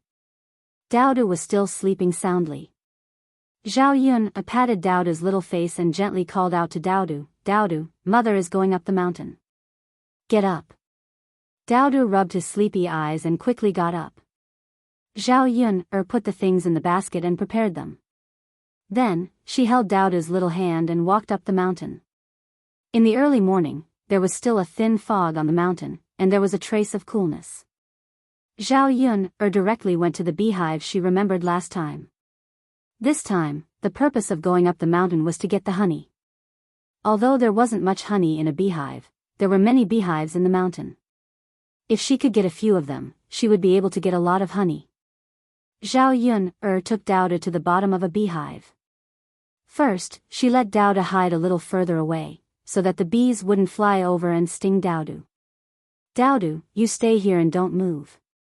Nyangqin is going to climb up the tree. Zhao Yun warned. Yes, yes. Mother. Daodu nodded sensibly. Zhao Yun kissed Daodu's little face. Daodu is so obedient. Then, she turned and climbed up the tree. Zhao Yun tried her best to be as light as possible, so as not to disturb the bees on the tree. Then, she took out the tools she prepared. She lit a bunch of grass mixed with soil. This way, the grass wouldn't burn, but thick smoke would come out. After Zhao Yun did all this, she hurriedly climbed down the tree and retreated to Daodu's position. Not long after, the smoke became thicker and thicker. The bees that were originally staying in the beehive seemed to be unable to bear it and slowly began to fly out of the beehive. After all, the beehive, and the beehive, Zhao Yun went back up the tree. Then, she took out a small knife and cut a small hole in the beehive. Then, she took out all the honey from the beehive. Zhao Yun didn't completely destroy the beehive. The beehive was where the bees lived. She didn't want to destroy the beehive just to get some honey. In addition, she left the beehive. The bees would come back on their own. After a while, she could continue to get more honey. There wasn't much honey in one beehive. Fortunately, there were many beehives on the mountain. Zhao Yun followed the same method and took out 2 large jars of honey. In ancient times, honey was also a good thing. Generally, only rich families could afford it. 2 jars of honey should be worth a lot of money. Unknowingly, the whole morning had passed. Zhao Yun was full of harvests and prepared to go down the mountain with Daodu. Chapter 24. This is honey. It's very sweet and delicious. Zhao Yun explained. As she spoke, she took out some honey from the jar and placed it in front of Daodu's mouth. Here, Daodu, have a taste. See how it tastes. Daodu licked it and a bright smile immediately appeared on his little face. Mother, it's very sweet. Daodu likes it. If you like it, Mother will leave some for you. Drink it with water when we go back. It's also very sweet and delicious. NN. As the mother and daughter walked down the mountain, they passed by a hillside. There weren't many trees here, only tea trees. Zhao Yun's footsteps stopped and looked at a large tea tree. It was spring now and fresh tea leaves had already appeared. However, there weren't many people who came to the mountain, so the tea leaves weren't picked by anyone. In the original owner's memory, the people of this world never drank tea. She didn't know if it was because no one knew how to drink tea or if the people here didn't drink tea at all. Zhao Yun looked at the tea trees and suddenly thought of something. She found a business opportunity. If the people of this world didn't have tea leaves and didn't know how to make tea leaves, then she should be able to earn a sum of money by selling these tea leaves. However, if she wanted to make a fortune by selling tea leaves, she first had to let the people of this world know the benefits of tea leaves. They would only spend money to buy it if they thought it was good. Daodu, help Mother look after the honey. Zhao Yun put the honey on the ground and took the basket on her back, preparing to pick the tea leaves. NN. Mother, what are you doing? Mother is going to pick the leaves. Mother, what are you picking the leaves for? Daodu's soft and cute voice asked curiously. It's very useful. In the future, Mother can use these leaves to exchange for delicious food for Daodu to eat. Oh, then Mother will go pick them. Daodu, look after the honey. Okay. Zhao Yun'er carried the basket and went into the tea tree. She picked the newly grown leaves and picked them. After a while, she picked half of the basket of tea leaves. Zhao Yun'er felt that it was about time. She walked to Daodu's side and said to Daodu, Daodu, let's go. Mother is done. Goo goo, Daodu's stomach rumbled. Zhao Yun'er knew that Daodu must be hungry, so she hurriedly brought Daodu down the mountain. Daodu, are you hungry? Let's go, Daodu. Mother will cook for you when we get back. There was still some leftover chicken soup from yesterday. When Zhao Yun'er went back, she added some water and rolled out some noodles. The two of them had quite a sumptuous lunch.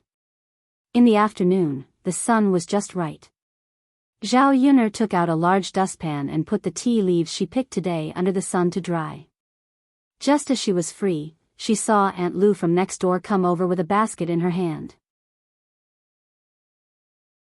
Aunt Lu and Zhao Yun'er's houses were not far from each other. Aunt Lu would drop by when she had nothing to do and bring some things over from time to time. Yun'er girl. Aunt Lu's warm and affectionate voice could be heard from afar. Zhao Yun'er smiled at Aunt Lu and asked, Aunt Lu, is there anything I can help you with? Aunt Lu smiled and said, I made some shepherd's purse dumplings and brought you a bowl. You and Daodu can have a taste. As she spoke, Auntie Lu lifted the cloth covering the basket. The dumplings inside were steaming hot.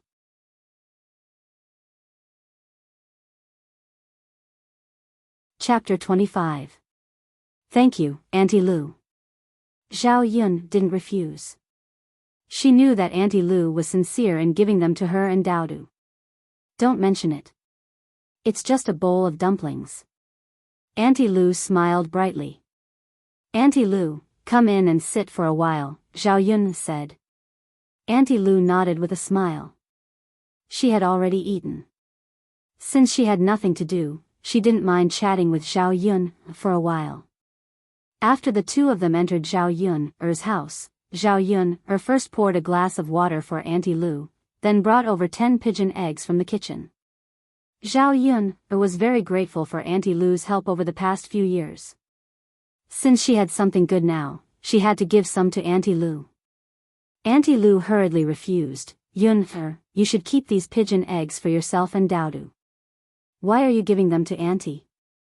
Auntie Lu, I've taken so many things from you over the past few years. I finally have the chance to give you some, but you're still refusing me. Auntie Lu sighed, then smiled and said, all right, then Auntie will accept them. Yun'er, you're really a good child. It's just a pity, Zhao Yun'er smiled bitterly. She knew what Auntie Lu was referring to. She also silently mourned for the original owner for a while. With the original owner's looks, she would have been able to find a good marriage if she hadn't gotten pregnant out of wedlock.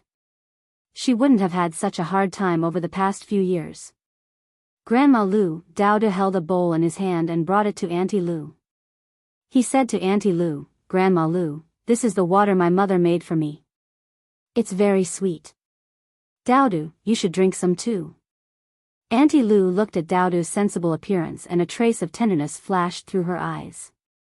She stroked Daodu's head and said, Daodu is such a good boy. If Grandma doesn't want to drink, Daodu can drink it himself. Then Daodu will drink it. Lil P smiled sweetly at Auntie Lu, and then drank the sweet water made by Zhao Yun'er with honey in small mouthfuls. Daodu is such a sensible and adorable child. My heart aches for him. Auntie Lu sighed. As if remembering something, Aunt Lu asked, by the way, Yun'er, did you ask your grandmother, first aunt, and second aunt to come over yesterday to make trouble again? Zhao Yun'er saw Aunt Lu's concerned eyes and told her the truth. Auntie Lu snorted coldly and felt indignant for Zhao Yun'er. In any case, Daodu is also your biological child. The blood of the Zhao family also flows in her veins.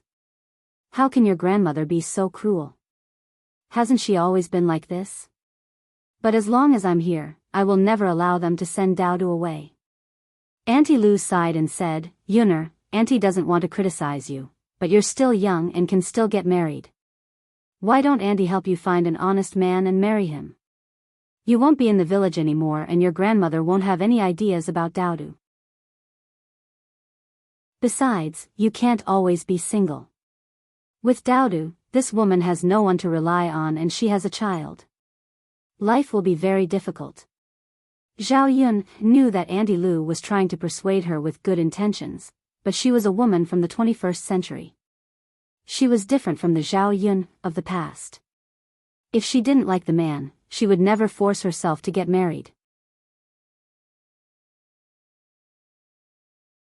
Chapter 26. When Dowda finished speaking, Zhao Yun's mouth twitched slightly. She felt a bit awkward. Dowda really engraved her words in her heart. Aunt Lu couldn't help but laugh at Dowda's words. Yun, the girl, Dowda's words are really cute. Zhao Yun forced a smile. She was too embarrassed to tell Aunt Lu that she was the one who said those words. Aunt Lu, I think it's pretty good to raise Dowda alone right now. I don't plan on finding someone to marry at the moment. After all, Dowda isn't someone else's biological child. Who knows if someone will treat Dowda badly?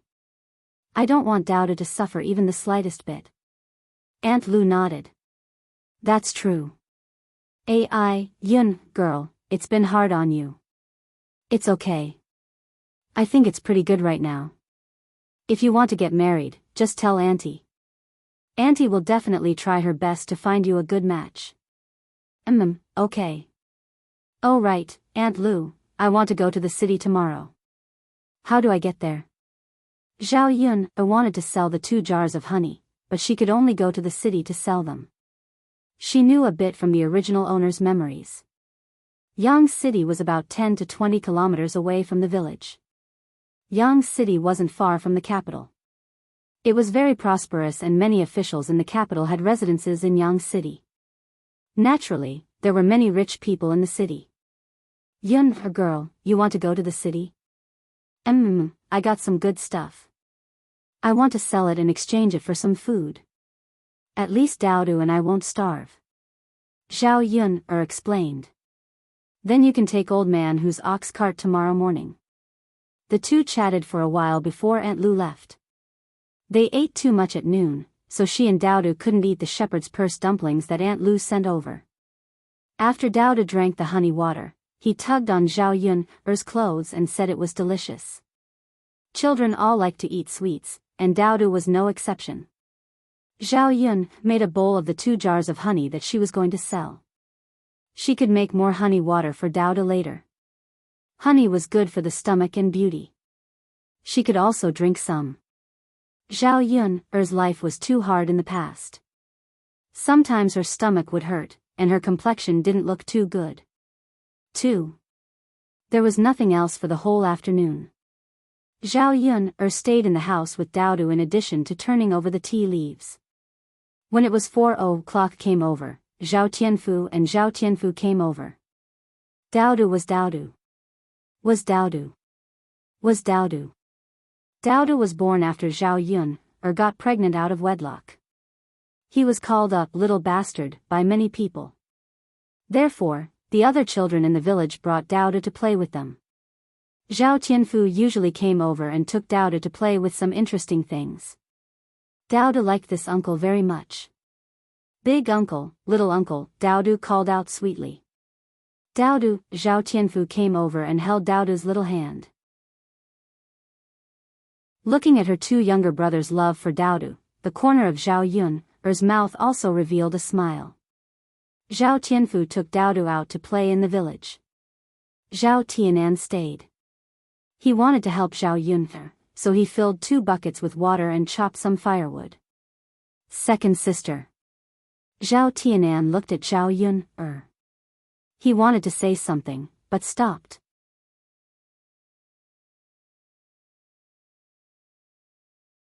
Chapter 27. Second sister, I heard our grandmother quarreling with father and mother last night. Second sister, is grandmother really going to give Dowda away? Zhao Tianan asked with a frown. Obviously, he didn't want Dowda to be sent away either. Zhao Yun was more concerned about Hu Chunhua scolding her parents. That damned old woman had indeed gone back to torment Zhao Wenhua and Liang Jinxiao. She didn't dare to visit them, and now she was venting her anger on them. Zhao Yun knew that her parents were in a difficult position, but she definitely wouldn't send Dowda away. Tianan, if grandmother bullies father and mother in the future, tell second sister. Second sister, are you going to help father and mother? Zhao Yun puffed out her chest. Of course. I can't let father and mother be bullied. Besides, father and mother were scolded by grandmother because of Dowda. Yes, second sister, then I'll protect father and mother in the future. I'm already so old, and I have the ability. I'll also protect second sister and Daodu. I won't let grandmother send Daodu away. Zhao Yun's heart warmed. She smiled at Zhao Tianan and said, Tianan, you're so good. Second sister has a good younger brother. Zhao Tianan touched his head shyly. Second sister, this is what I should do. We're family. Huh, you're right. Go and rest. Second sister will cook. Yes, yes. Zhao Yun killed all the pigeons, plucked their feathers, and cut open their bellies. Her movements were very nimble, and then she put them into the pot to stew. A pot of pigeon soup was stewed, and it smelled similar to chicken soup. Zhao Yun rolled out some noodles, enough for a few people, and put them into the pot to cook. After a while, a fragrant dinner was ready. Zhao Tianfu had already returned with Daodu. Zhao Tianfu was still young, so compared to Zhao Tianan, he seemed a little greedy. He ate the noodles and pigeon meat, almost wolfing them down. As she ate, she smiled at Zhao Yun'er. Second sister, it's really delicious. Zhao Yun'er felt a little sour in her heart. The children of ancient times were really pitiful. Zhao Yun'er said softly, if it's delicious, then eat more. Second sister made a lot. Zhao Tianfu smiled and nodded. Zhao Tianan poked Zhao Tianfu with his elbow and whispered into Zhao Tianan's ear, Tianfu, don't eat too much. Leave some for second sister and Daodu. Oh. Zhao Tianfu reacted. After finishing a bowl, he sat on the stool and wiped his mouth. He was too embarrassed to continue eating. Zhao Yun'er said, Tianfu, second sister will go and get more for you. Zhao Tianfu hurriedly waved his hand and smiled shyly. No need, second sister. I'm full. Tianfu, don't be shy. Eat more if you like. It's not like second sister doesn't have it here. There's still a lot left in the pot. Zhao Tianfu licked his lower lip, looking as if he hadn't had enough, but he suppressed himself and was too embarrassed to speak.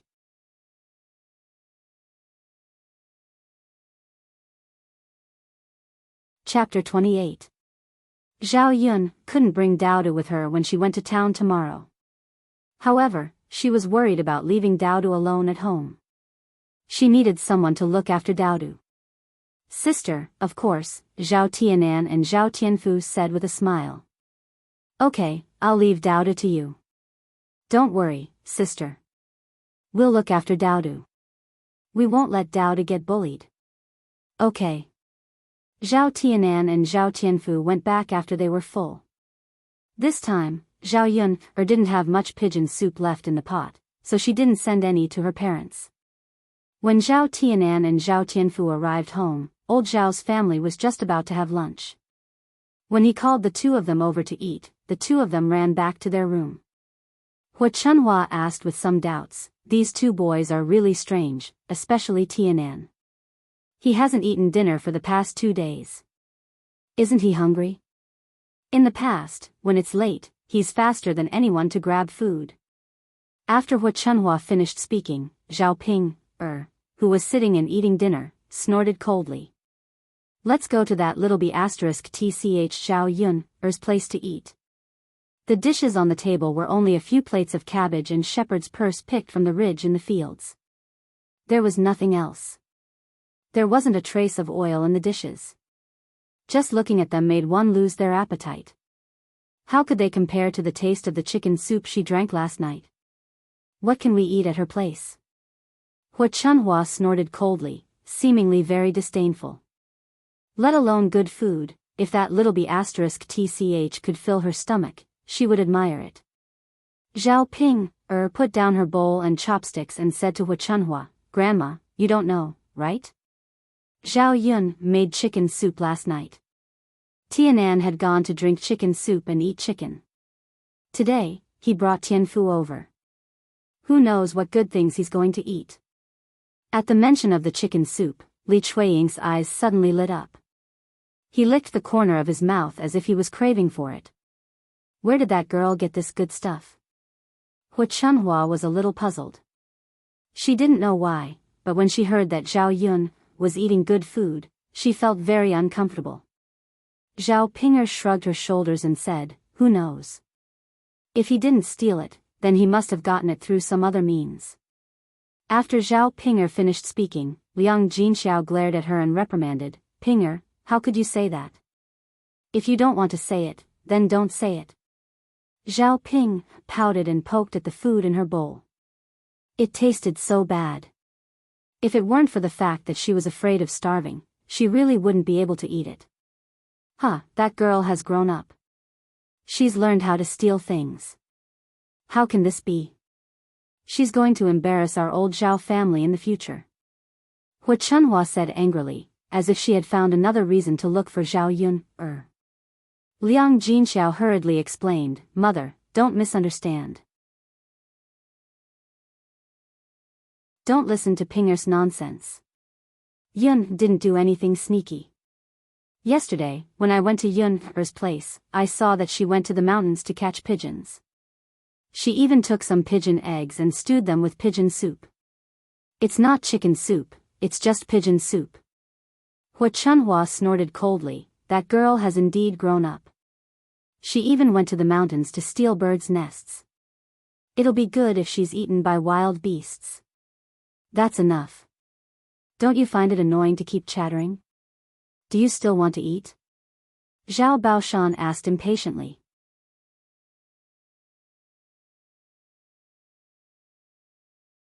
Chapter 29. Hu Chunhua was afraid that Zhao Baoshan would be unhappy, so she immediately sat down and started eating. Zhao Baoshan didn't say anything. In ancient times, men were everything. Even a woman like Hu Chunhua was extremely obedient to her man. Li Chuiying swallowed her saliva and smiled at Hu Chunhua. "Mother, when are we going to get some meat to eat? We haven't seen any minced meat since the new year, and there isn't even a bit of oil in the dishes. The boys in the family are growing, so they can't keep eating these. We should buy some good food to nourish them from time to time." Li Chuiying made it sound nice. She kept talking about her children, but the truth was that she wanted to eat. She was too embarrassed to say it out loud at her age, so she could only use her children as an excuse.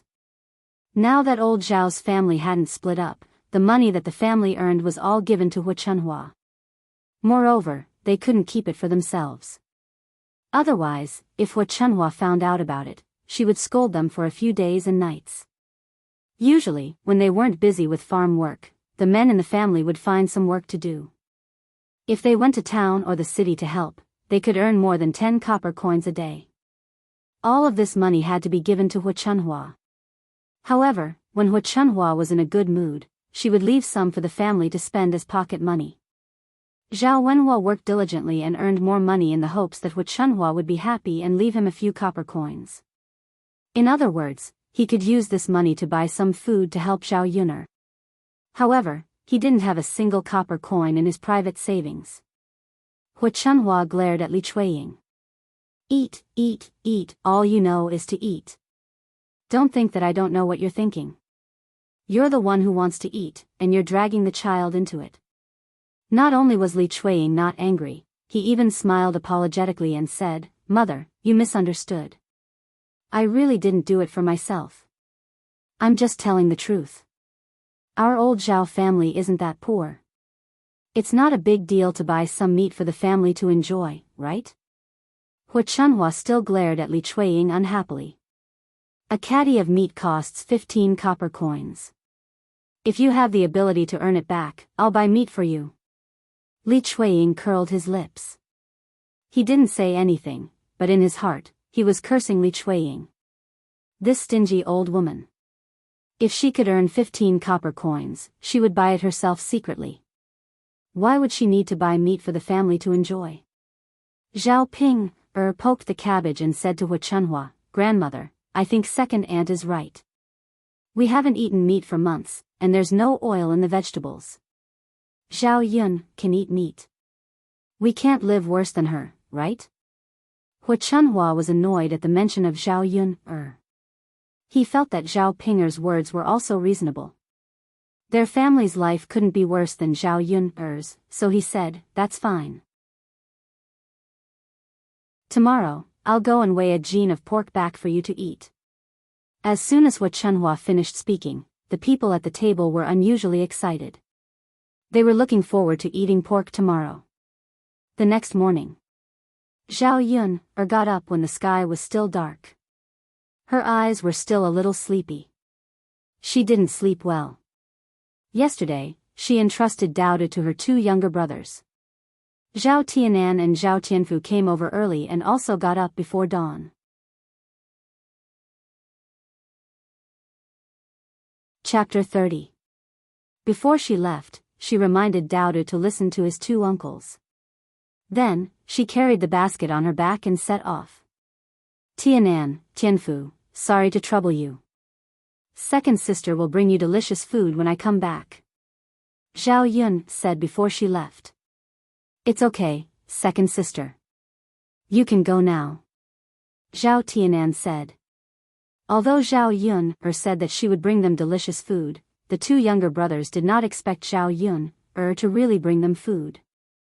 After all, the dinner they had at Zhao Yun's place was already delicious. Zhao Yun followed Aunt Lu's instructions and went to Old Man Hu's house to take the ox cart. It cost 3 copper coins per person to go there and 6 copper coins for a round trip. Zhao Yun did not have a single copper coin on hand now. She had to borrow money from Aunt Lu to take the ox cart. When she arrived at Old Man Hu's house, there were already a few people sitting in Old Man Hu's cart. They were all preparing to go to the city market. In addition to farming at home, the villagers would also go to the city to sell things in their free time. Some of them sold vegetables, some of them sold silk flowers, and some of them sold other things that they had woven themselves. Although they could not sell for much money, they could more or less supplement the family's income. The game that Lu Lei hunted on a daily basis, except for the people in the village who would buy some, most of it would be sold in the city. The restaurants in the city liked to buy game and would usually offer a good price. When they saw Zhao Yun go over, the madams in the carriage began to chatter. The matter of Zhao Yun giving birth out of wedlock caused the people in the village to more or less gossip about her. Usually, no one was willing to pay attention to her. They all thought that she was an unclean and dissolute woman. "Oh, isn't this Liang Jinxiao's second daughter?" one of the madams said at the top of her voice, not avoiding the topic at all. "That's right. I've never seen her go to the city. Why did she go out today?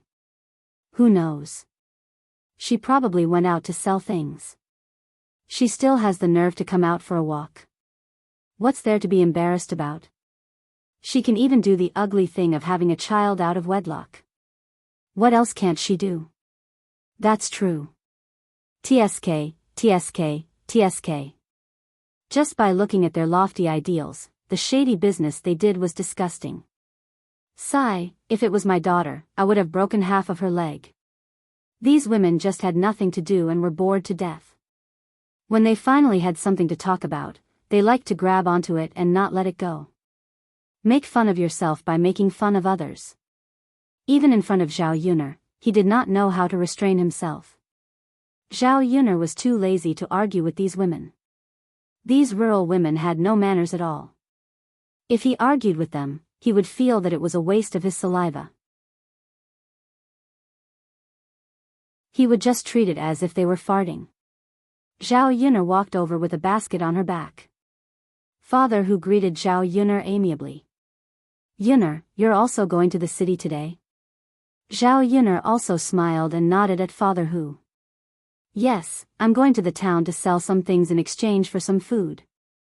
Father Hu laughed happily and said, "Yun, get on the carriage. It's still spacious." Zhao Yun nodded and got on the ox carriage.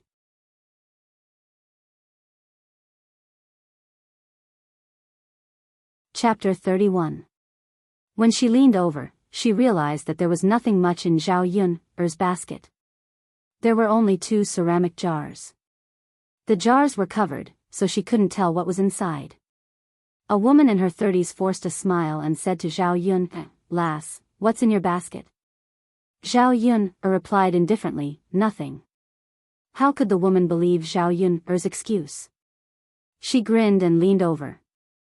Lass, just tell Auntie. We're from the same village.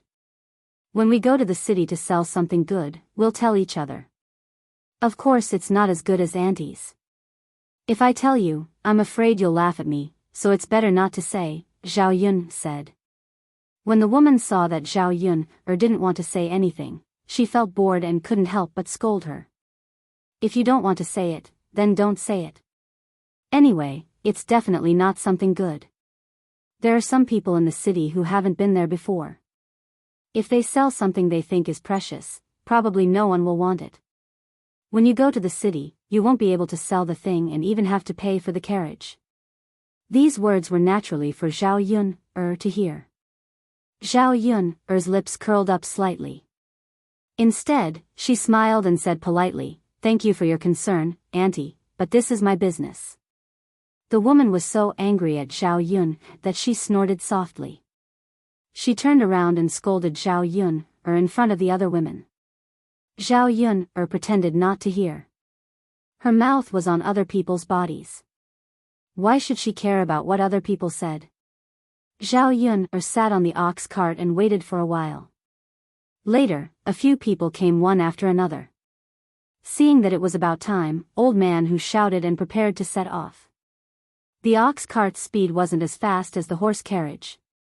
It swayed as it drove towards Yang City. It was a journey of more than 10 miles. It would be too tiring to walk there. Basically, when they went there, they would bring things with them. Old man whose long whip whipped the cows' buttocks as they hurried on their way. He even hummed a tune from the countryside, looking carefree and relaxed. The morning air was very fresh, mixed with the fragrance of the earth. Along the bumpy road, Zhao Yun'er felt that it was a different kind of fun. About an hour later, they arrived at Sun City. At this time, the morning sun had already risen. Sun City was bustling with activity. After entering, they saw stalls of various sizes selling all kinds of things. It was early in the morning, and the aroma of breakfast spread throughout the streets. Zhao Yun'er hadn't eaten breakfast yet, but she was already a little hungry from the aroma. Father who found an open space and stopped. Then, he called out to the people in the car, "You guys go ahead. I'll wait here."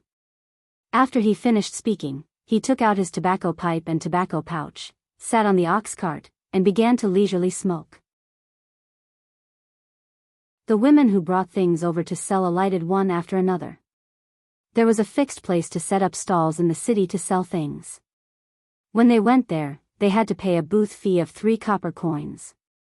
Zhao Yun'er knew that her honey was good stuff. If she brought it to the market, ordinary people might not be able to afford it. She had to find a shop that specialized in selling honey and then resell her honey.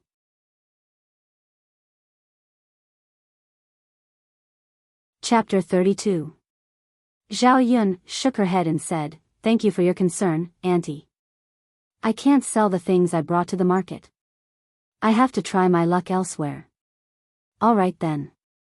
Yang City is very big. Don't get lost. Remember to come back here," the woman reminded her. Zhao Yun nodded.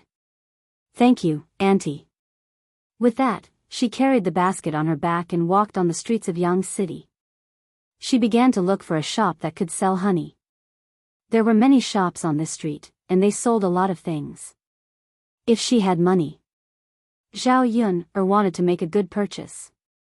However, she only had a few copper coins in her hand now, and they were borrowed from her. After searching for about half an hour, Zhao Yun finally found a shop, so she walked into the shop. The shop owner saw that Zhao Yun was dressed plainly, and there were even a few puddings on her clothes. However, it was clean and tidy. Thus, he asked, "Miss, are you here to buy something?" Zhao Yun shook her head. "No, I'm here to sell something." The shop owner was amused by Zhao Yun. "I don't lack anything here. I wonder what you want to sell to me?"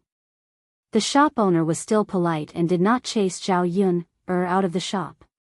If it were other shops, they would probably be too lazy to listen to Zhao Yun's nagging. I saw that you sell honey here. I have some honey, so I want to sell it to you. Zhao Yun said. As she spoke, she took out the honey from the basket on her back and handed it to the shop owner. When he opened the jar, the sweet smell of honey wafted out. The shop owner leaned forward and took a look. Actually, they had a special supply channel for their honey. They did not sell it separately. However, when he saw that Zhao Yun seemed to want to sell his honey. She was dressed plainly. Perhaps her family was in urgent need of money. He took a look at the honey. The quality was not bad. It was even more fragrant than the honey in the shop. Take a look. What do you think of my honey? The shopkeeper smiled at Zhao Yun'er and said, That's right. It's just that this honey is basically bought by rich people. If I have too much stock, the honey might go bad. If I accept your honey, I will also be taking some risks. I can give you a slightly lower price. Zhao Yun could understand. There weren't many preservatives in ancient times, and things couldn't be left aside forever. Then tell me the price. I can accept it. I'll definitely sell it. She was currently in need of money. No matter how much she could earn, it was better than not having any money at all. Miss, I'll give you 800 copper coins for these 2 jars of honey. What do you think? This price was actually higher than Zhao Yun'er's expectations. The shop owner would buy it from her and then sell it. In the middle, he would more or less receive some profit. Looking at the shop owner, she realized that he was a shrewd businessman.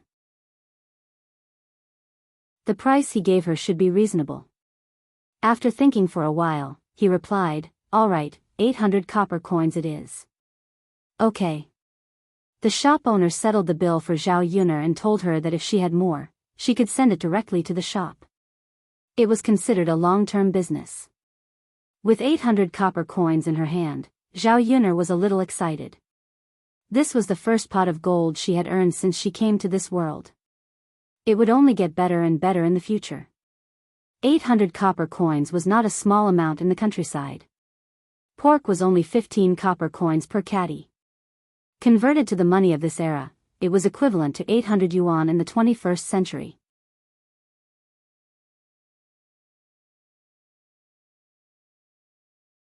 Chapter 33. She had to buy more oil, salt, soy sauce, vinegar, and food. She had to be frugal with these 800 copper coins. Zhao Yun'er went to the market, looked at a few rice shops, and picked one with a relatively good price. In ancient times, there were different types of rice, brown rice and polished rice, and the prices were different. Brown rice was cheaper, a catty of corn cost 5 copper coins, while polished rice cost 8 copper coins. According to the modern market price, food was slightly more expensive. The production of food in ancient times was not as good as in modern times. There were no hybrid rice, and there were no pesticides. The production of food was also much lower. Zhao Yun'er bought 10 caddies of brown rice and polished rice, and also bought 5 caddies of flour. 1 caddy cost 7 copper coins, and she spent a total of 165 copper coins. The oil tank at home was almost empty, and she bought 5 caddies of rapeseed oil, salt, soy sauce, vinegar, and some white sugar, and she spent a total of 200 copper coins. She spent more than half of the money on a casual purchase. Although Zhao Yun was a little distressed, she had to buy these things, and they were indispensable. She hoped that she and Daodu could live a more refined life. If the money was gone, she could earn more. Zhao Yun'er's basket was gradually filled to the brim. Just as she was about to carry the basket and leave the grocery store, she saw an old man shouting, Catch the thief, my money bag was stolen. In front of the old man, a young man in his early 20s was holding a money bag, and he was running forward in a panic. The old man looked anxious. The money in the money bag must be very important to him. Zhao Yun had been a police officer for so many years, and when she saw a thief, she habitually went to catch him. She put the basket in the grocery store, and said to the shop owner, Please help me take care of it, I'll come back to get it later. After saying that, he dashed out. Although Zhao Yun's body was a little weak, she was still agile, and her light body shuttled through the crowd, and she was still quite fast. Soon, she caught the thief. Zhao Yun grabbed the thief's shoulder, and angrily said to the thief, "You dare to steal money in broad daylight, you're really capable. Hurry up and hand over the money bag, or else I won't be polite to you." When the thief saw that it was a young lady's house, he wasn't afraid at all. He was a man. Could it be that he couldn't beat a woman? "You stinky woman, why do you care so much? If you don't let me go, I won't be polite to you," the thief warned. As he spoke, he began to resist and wanted to break free from Zhao Yun. Zhao Yun had many years of experience in catching thieves, so she was able to easily deal with thieves who wanted to escape from her hands. Seeing that the thief was about to resist, Zhao Yun twisted the thief's arm, and the sound of a pig howling could be heard. "Ouch, ouch, ouch. You stinking woman, let go of me," the thief shouted. Zhao Yun's lips curled into a faint smile. "If I want to let you go, it's very simple. Hurry up and hand over the money bag." I'll hand it over, okay?" the thief said. "Give it to me." Zhao Yun stretched out a hand in front of the thief, indicating that the thief should hand over the money bag to her. The thief pretended to hand it over, but he tried to break free.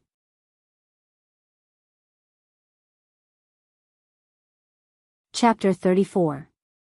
My leg is also broken, you woman, you are really ruthless, Zhao Yun sneered, trying to play tricks with me, you are still too inexperienced. Zhao Yun saying this at her age seemed a little strange.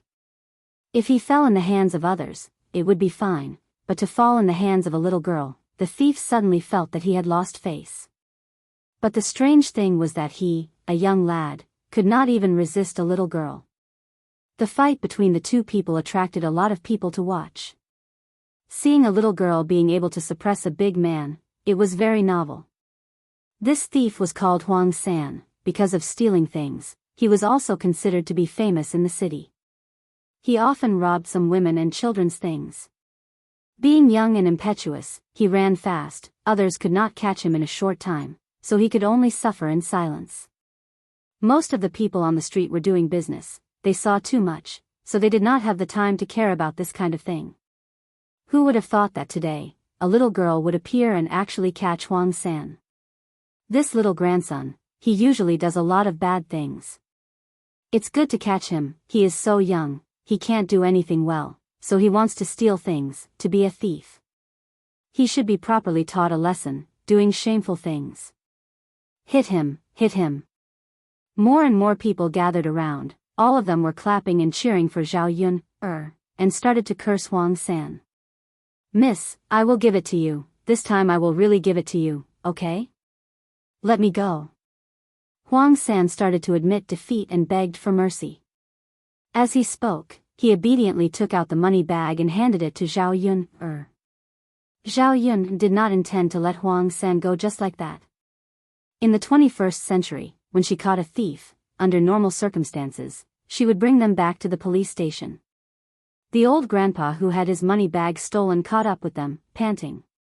Seeing Zhao Yun return the money bag to him, he quickly started to thank her. "Miss, thank you, you are so kind." "You are welcome, old grandpa, I have caught you, how do you want to deal with me? Release him or take him to the authorities?" Zhao Yun respected the old man's decision. In ancient times, lawsuits were ignored. After all, she was not the one who had her money stolen. She had to see what the old man thought. "If I don't go to jail for a period of time, there will also be people like me who will have their money stolen in the future," the old grandpa said. He was full of a sense of justice and was thinking for the future. Zhao Yun nodded. "All right." Then he asked the crowd, "Who has a hemp rope? Can I have one please?" "Yes, yes, yes. Miss, here you go." As he spoke, someone handed it over to Zhao Yun. Zhao Yun restrained Huang San's hands and feet. After tying him up, she handed one end of the rope to the old man. "Grandpa, I can't accompany you to the yamen. I've tied him up for you, Zhao Yun said. Miss, if there's nothing else, you can go about your business. Thank you so much for what happened today. It's nothing. Grandpa, I'm leaving. Just as Zhao Yun was about to leave, a carriage galloped over. The driver shouted loudly, "Get out of the way, get out of the way, quickly get out of the way." The people who were surrounding Zhao Yun moved away. Huang San was tied up by her and could not move for a moment. Zhao Yun tried to push Huang San away, but in the blink of an eye, the carriage was in front of her.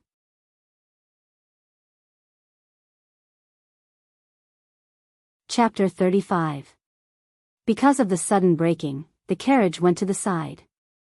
The driver nervously asked the person inside the carriage, "Young master, are you all right?" A cold voice came from inside. "I'm fine." The driver let out a sigh of relief and then said to Zhao Yun, in a displeased voice, "You woman, you actually blocked the young master's path. Do you not want your life anymore?" Originally, Zhao Yun felt a little guilty for almost causing a car accident, but listening to the coachman's angry scolding, she suddenly became annoyed. The carriage was rampaging on the road, he wasn't afraid of hurting people. It was fine if he didn't care about other people's safety, but now he was scolding people who didn't run away in time. Zhao Yun calmly replied to the driver, "This road doesn't belong to your family, everyone can walk on it. Does the young master think he can be so overbearing? Quickly apologize to me for what you just said." The driver felt this was strange as he looked over Zhao Yun. Standing in front of him was just a country woman, wearing simple clothes. Truly an ignorant country woman. Apologize? Little girl, are you joking? With my family's young master's identity, you should make way for him when you see him? You didn't make way and almost hurt my family's young master. Not sending you to the officials is already being polite to you. Zhao Yun felt this was a bit funny as her brows jumped up. She asked the driver, "Then I want to know, which law of our great Zhou country states that we have to make way for the young master's carriage, otherwise we will be convicted?" The great Zhou country that Zhao Yun had transmigrated to did not exist in the history of her original world. The great Zhou country was now peaceful and prosperous. The emperor also worked hard to govern the country and the country was governed by law. For every crime in the great Zhou country, there had to be a law before it could be convicted. It was very similar to the laws of the 21st century. The driver didn't know what to say when he was asked by Zhao Yun. Who would have thought that this country woman would not be afraid at all after hearing the young master's name? Rather, her mind was clear and her aura suppressed him. She didn't know if she should be considered ignorant. What? Did I say something wrong? Apologize to that lady. A pleasant male voice came from inside the carriage.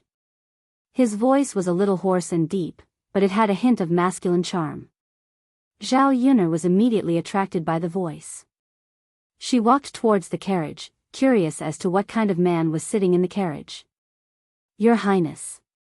The coachman never thought that his master would actually ask him to apologize to this country bumpkin. It was clearly this woman's fault. "Apologize."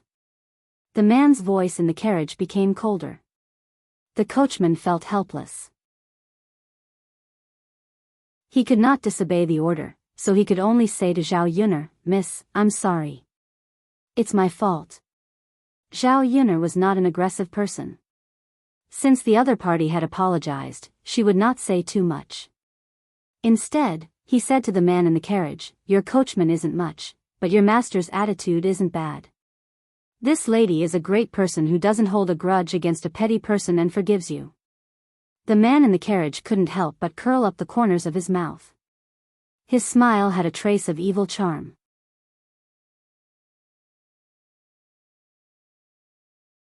Chapter 36.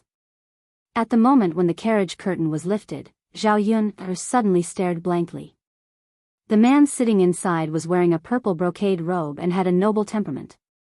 His jet-black hair was tied up high. His skin was bright and clear, and there was a hint of coldness in his eyes. His eyebrows were like swords, and his body was like a jade tree. His pair of phoenix eyes were awe-inspiring, and at this moment, He was looking at her playfully. Zhao Yun's first reaction was, how could there be such a good-looking man? He was much more handsome than those male stars on TV in the 21st century. More importantly, this man had a noble temperament that ordinary stars didn't have. This kind of noble temperament could only be cultivated by people who were born in a good environment. Zhao Yun was a little dazed for a moment. She was a normal woman, and it was normal for her to like handsome men. Mu Lianfeng looked at the woman in front of him. She was less than 20 years old, and her body was a little thin. Her face was pale, and her clothes were plain. It was obvious that she came from a poor family. However, the woman in front of him was very delicate and pretty. Her black and bright eyes were even more lively. In addition, Zhao Yun's words just now. She was a little different from ordinary girls. Seeing Zhao Yun staring at him, Mu Lianfeng's lips curled up into a smile. Miss, have you seen enough? Zhao Yun just realized that she was actually infatuated with a handsome man, and was even teased by him. She couldn't help but feel a little embarrassed. I've seen enough. Zhao Yun said softly. Miss, if you haven't seen enough, you can take a closer look. Zhao Yun glared at Mu Lianfeng. Boring. Originally, she had a good impression of this man, but because of Mu Lianfeng's words, it was all gone. Zhao Yun turned around and handed Huang San to the old man, then turned and left. Mu Lianfeng, who was sitting in the carriage, stroked his chin with interest. Your Highness, don't blame me for talking too much. Look at this country girl. She doesn't know anything and is very rude to you. Why are you so polite? The coachman couldn't help but ask. You talk too much. Mu Lianfeng only threw out these two words. Mu Lianfeng couldn't help but feel a little curious when he heard the discussions around him. He asked the coachman to inquire about what had just happened. Looking at Zhao Yun's weak body walking away, she became even more curious about her because of what Zhao Yun had done. She was clearly a woman, but she was able to do such a brave thing. Mu, let's go, Mu Lianfeng said. All right. The luxurious carriage swayed as it left. Zhao Yun returned to the grocery store and took back her basket. Even the store owner was full of admiration for Zhao Yun's actions just now. He said to Zhao Yun, Miss, you're really a good person. You're really amazing. Zhao Yun smiled and said, it's nothing. When I see thieves, I just don't like them stealing things. At the same time, it was also her professional habit. The store owner nodded, that's true. However, there aren't many people like you who are willing to stand up for others. Miss, you have to be careful. This Huang San also knows a lot of hooligans. I'm afraid that they will find trouble with you in the future.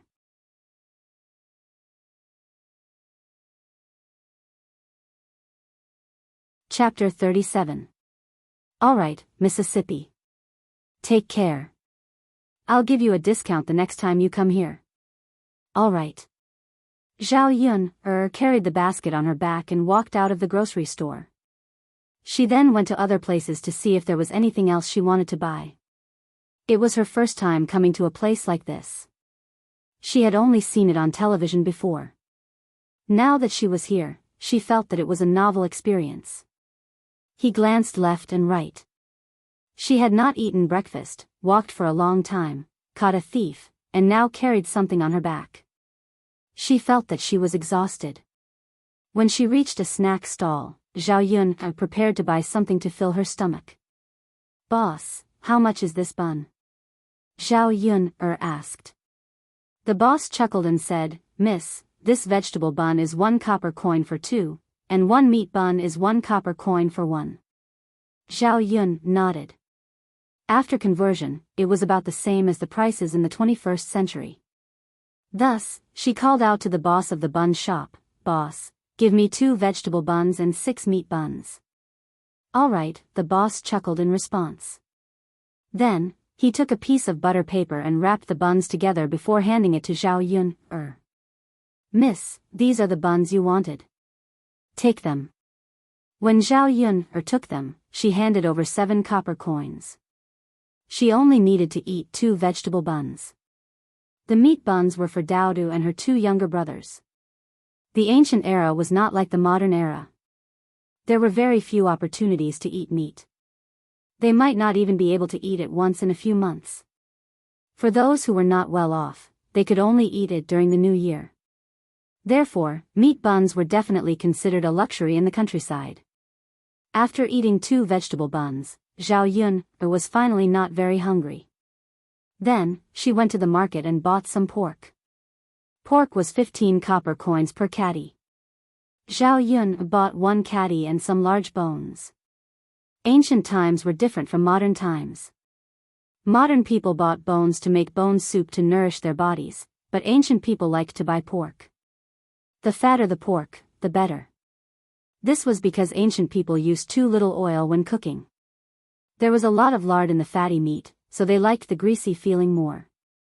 In this way, there wasn't much oil or meat on the bones, so the price was only 3 copper coins per catty. As he was walking back, he passed by a shop. There were all kinds of snacks and pastries in the shop. They looked very exquisite and had a faint fragrance. Before coming out, Zhao Yun'er promised to bring some good food for the children to eat. It was not bad to buy these snacks back. After entering the shop and asking around, Zhao Yun'er found that the price of these snacks and pastries was much higher than other things in this era. Under normal circumstances, only the wealthy or well-off families in the city could afford it.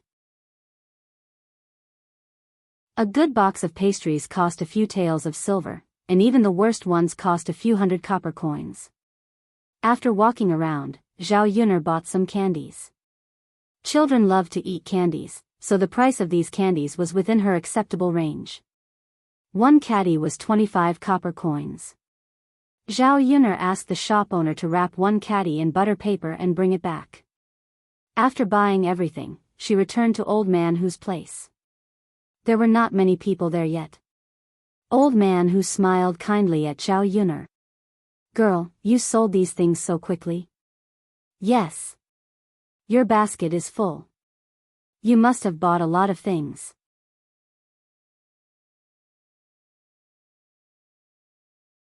Chapter 38. Okay, girl, quickly sit down and rest. You must be tired from carrying it on your back. Wait a little longer. The others should be done soon. Let's go back together, Papa Hu said. Actually, it was not easy to sell things in the city. Many times, when there was no one in the market, they might not be able to sell all the things they brought over. However, at about 10 o'clock in the morning, they would all have to come back. Papa Hu would only wait until this hour at the latest. It would take time for the carriage to reach the village. It would take an hour for the carriage to wobble. It would be just in time for lunch on the way back. Okay, Zhao Yun nodded in response. As she spoke, she sat in the carriage and put the basket on the back. She wiped the beads of sweat on her forehead and chatted with Papa Hu from time to time. From Father Hu's mouth, Zhao Yun also understood some of the situation in the city. Yang City was rich and prosperous, especially prosperous in business. There were many famous businessmen in the city, all of whom were extremely wealthy. Some were even as wealthy as a country. The most influential family in Yang City was the Helian family. In addition to doing good business in Yang City, the Helian family had shops and businesses in the capital and other cities. Ordinary people could only look up to these rich families. After all, the distance between them and them was still too far. Zhao Yun listened with great interest. What she was most interested in now was making money. Only by making money could she lead a good life with Daodu and live a smooth life in ancient times. After waiting for about an hour, the other women also came back. Many of them brought back things that were not sold. Ah, business is really bad today. Look, there's still half a basket of vegetables that haven't been sold. Me too. I didn't sell many of these silk flowers. With the travel expenses, I can't even cover the capital. Ah, business is like this. It depends on luck. Sometimes, if you're lucky, you can sell it in a while. If you're unlucky, you'll lose money. This business is not good. Yes, it's not good. Earning money is never easy. Let's take it slow. If we don't come out and try, we won't be able to earn a single cent. Anyway, we women can't do much farm work at home. Well, it's fine. I'll come again tomorrow. While they were talking, they got on the carriage and saw that Zhao Yun'er had already returned. Moreover, she had bought a lot of things in her basket. Needless to say, Zhao Yun'er must have sold the things she brought today. Only then would she have the money to buy these things. These women couldn't help but feel jealous when they saw this. Some of them asked in a sarcastic tone, "Yun'er, you must have sold a lot of things today, right?" Zhao Yun'er replied faintly, "It's all right." "How is this okay?" "I think you sold it for a lot of silver, at least a few hundred copper coins."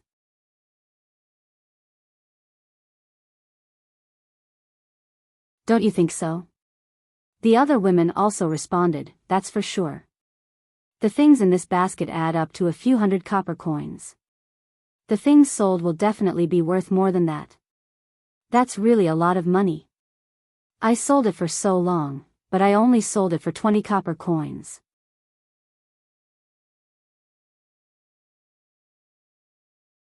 Chapter 39. Yun, a girl, just tell us. We are from the same village and should support each other. If you have any good ways to earn money, share it. That's right, Yun, girl. We are also working hard to earn money. If you tell us, we won't have to work so hard in the future. These women chattered as if Zhao Yun'er was a stingy person and would let them down if she didn't tell them what she was selling and how she earned money. Zhao Yun was also very disgusted by these people's righteous attitude. She didn't believe that if they had a good way to earn money, they would tell others so easily. "You all want to know?" Zhao Yun curled her lips and a trace of slyness flashed across her eyes. Of course. One by one, they began to gather around, wanting to hear what Zhao Yun had to say. They were afraid that if they missed a word, they would lose a chance to make a fortune. "I went to the mountains to get this thing. I picked up a little fox and sold the fox skin to the fur shop in the city for a few hundred copper coins," Zhao Yun said. Zhao Yun said this because she was sure that these women wouldn't dare to go into the mountains. Compared to a few hundred copper coins, their lives were definitely more important. Sure enough, when these women heard Zhao Yun'er say this, their faces changed a little. They didn't doubt Zhao Yun'er's words. After all, there wasn't anything good in the village. It must be because she got some treasure from the mountains. This, going up the mountains, is too dangerous. There are so many wild beasts in the mountains. How can we go up there? If we are not careful, we will be swallowed by the wild beasts. It's not like we don't know how many people who went up the mountains were eaten by wild beasts. Going up the mountains is sending us to our deaths. Then I can't go. I don't want to lose my life for a few hundred copper coins. If you go, you might not be so lucky to pick up the fox skin. That's right. Forget it, then I'd better not go. Just thinking about it makes me panic. After these women finished their discussion, they gradually fell silent. No matter how much money he earned, it was useless if he didn't have the life to enjoy it. The corners of Zhao Yun'er's mouth curled up into a smile. These women were finally not surrounding her with questions. Father Hu had been smoking in silence, finally spoke up. He said to the women, "How can it be so easy to make money in this world? Don't be jealous of others who earn more and have other thoughts." What Papa Hu said was the truth. When Zhao Yun'er heard this, her impression of Papa Hu increased by a lot. This old man was a decent person. Yes. Father Hu, you're right. It's not easy for us to earn money. Old man Hu sighed and put away his tobacco pipe. He laughed and said, "All right, everyone's here, right? If he's here, let's go back." Coming. Let's go." "Yes." old man who raised his whip and the ox cart swayed as it drove towards the village. Unknowingly, they reached home after a long journey. Zhao Yuner carried a heavy basket on her back. When she saw Daodu, Zhao Tianan, and Zhao Tianfu playing together, she was relieved. She shouted to Daodu, "Daodu, mother is back."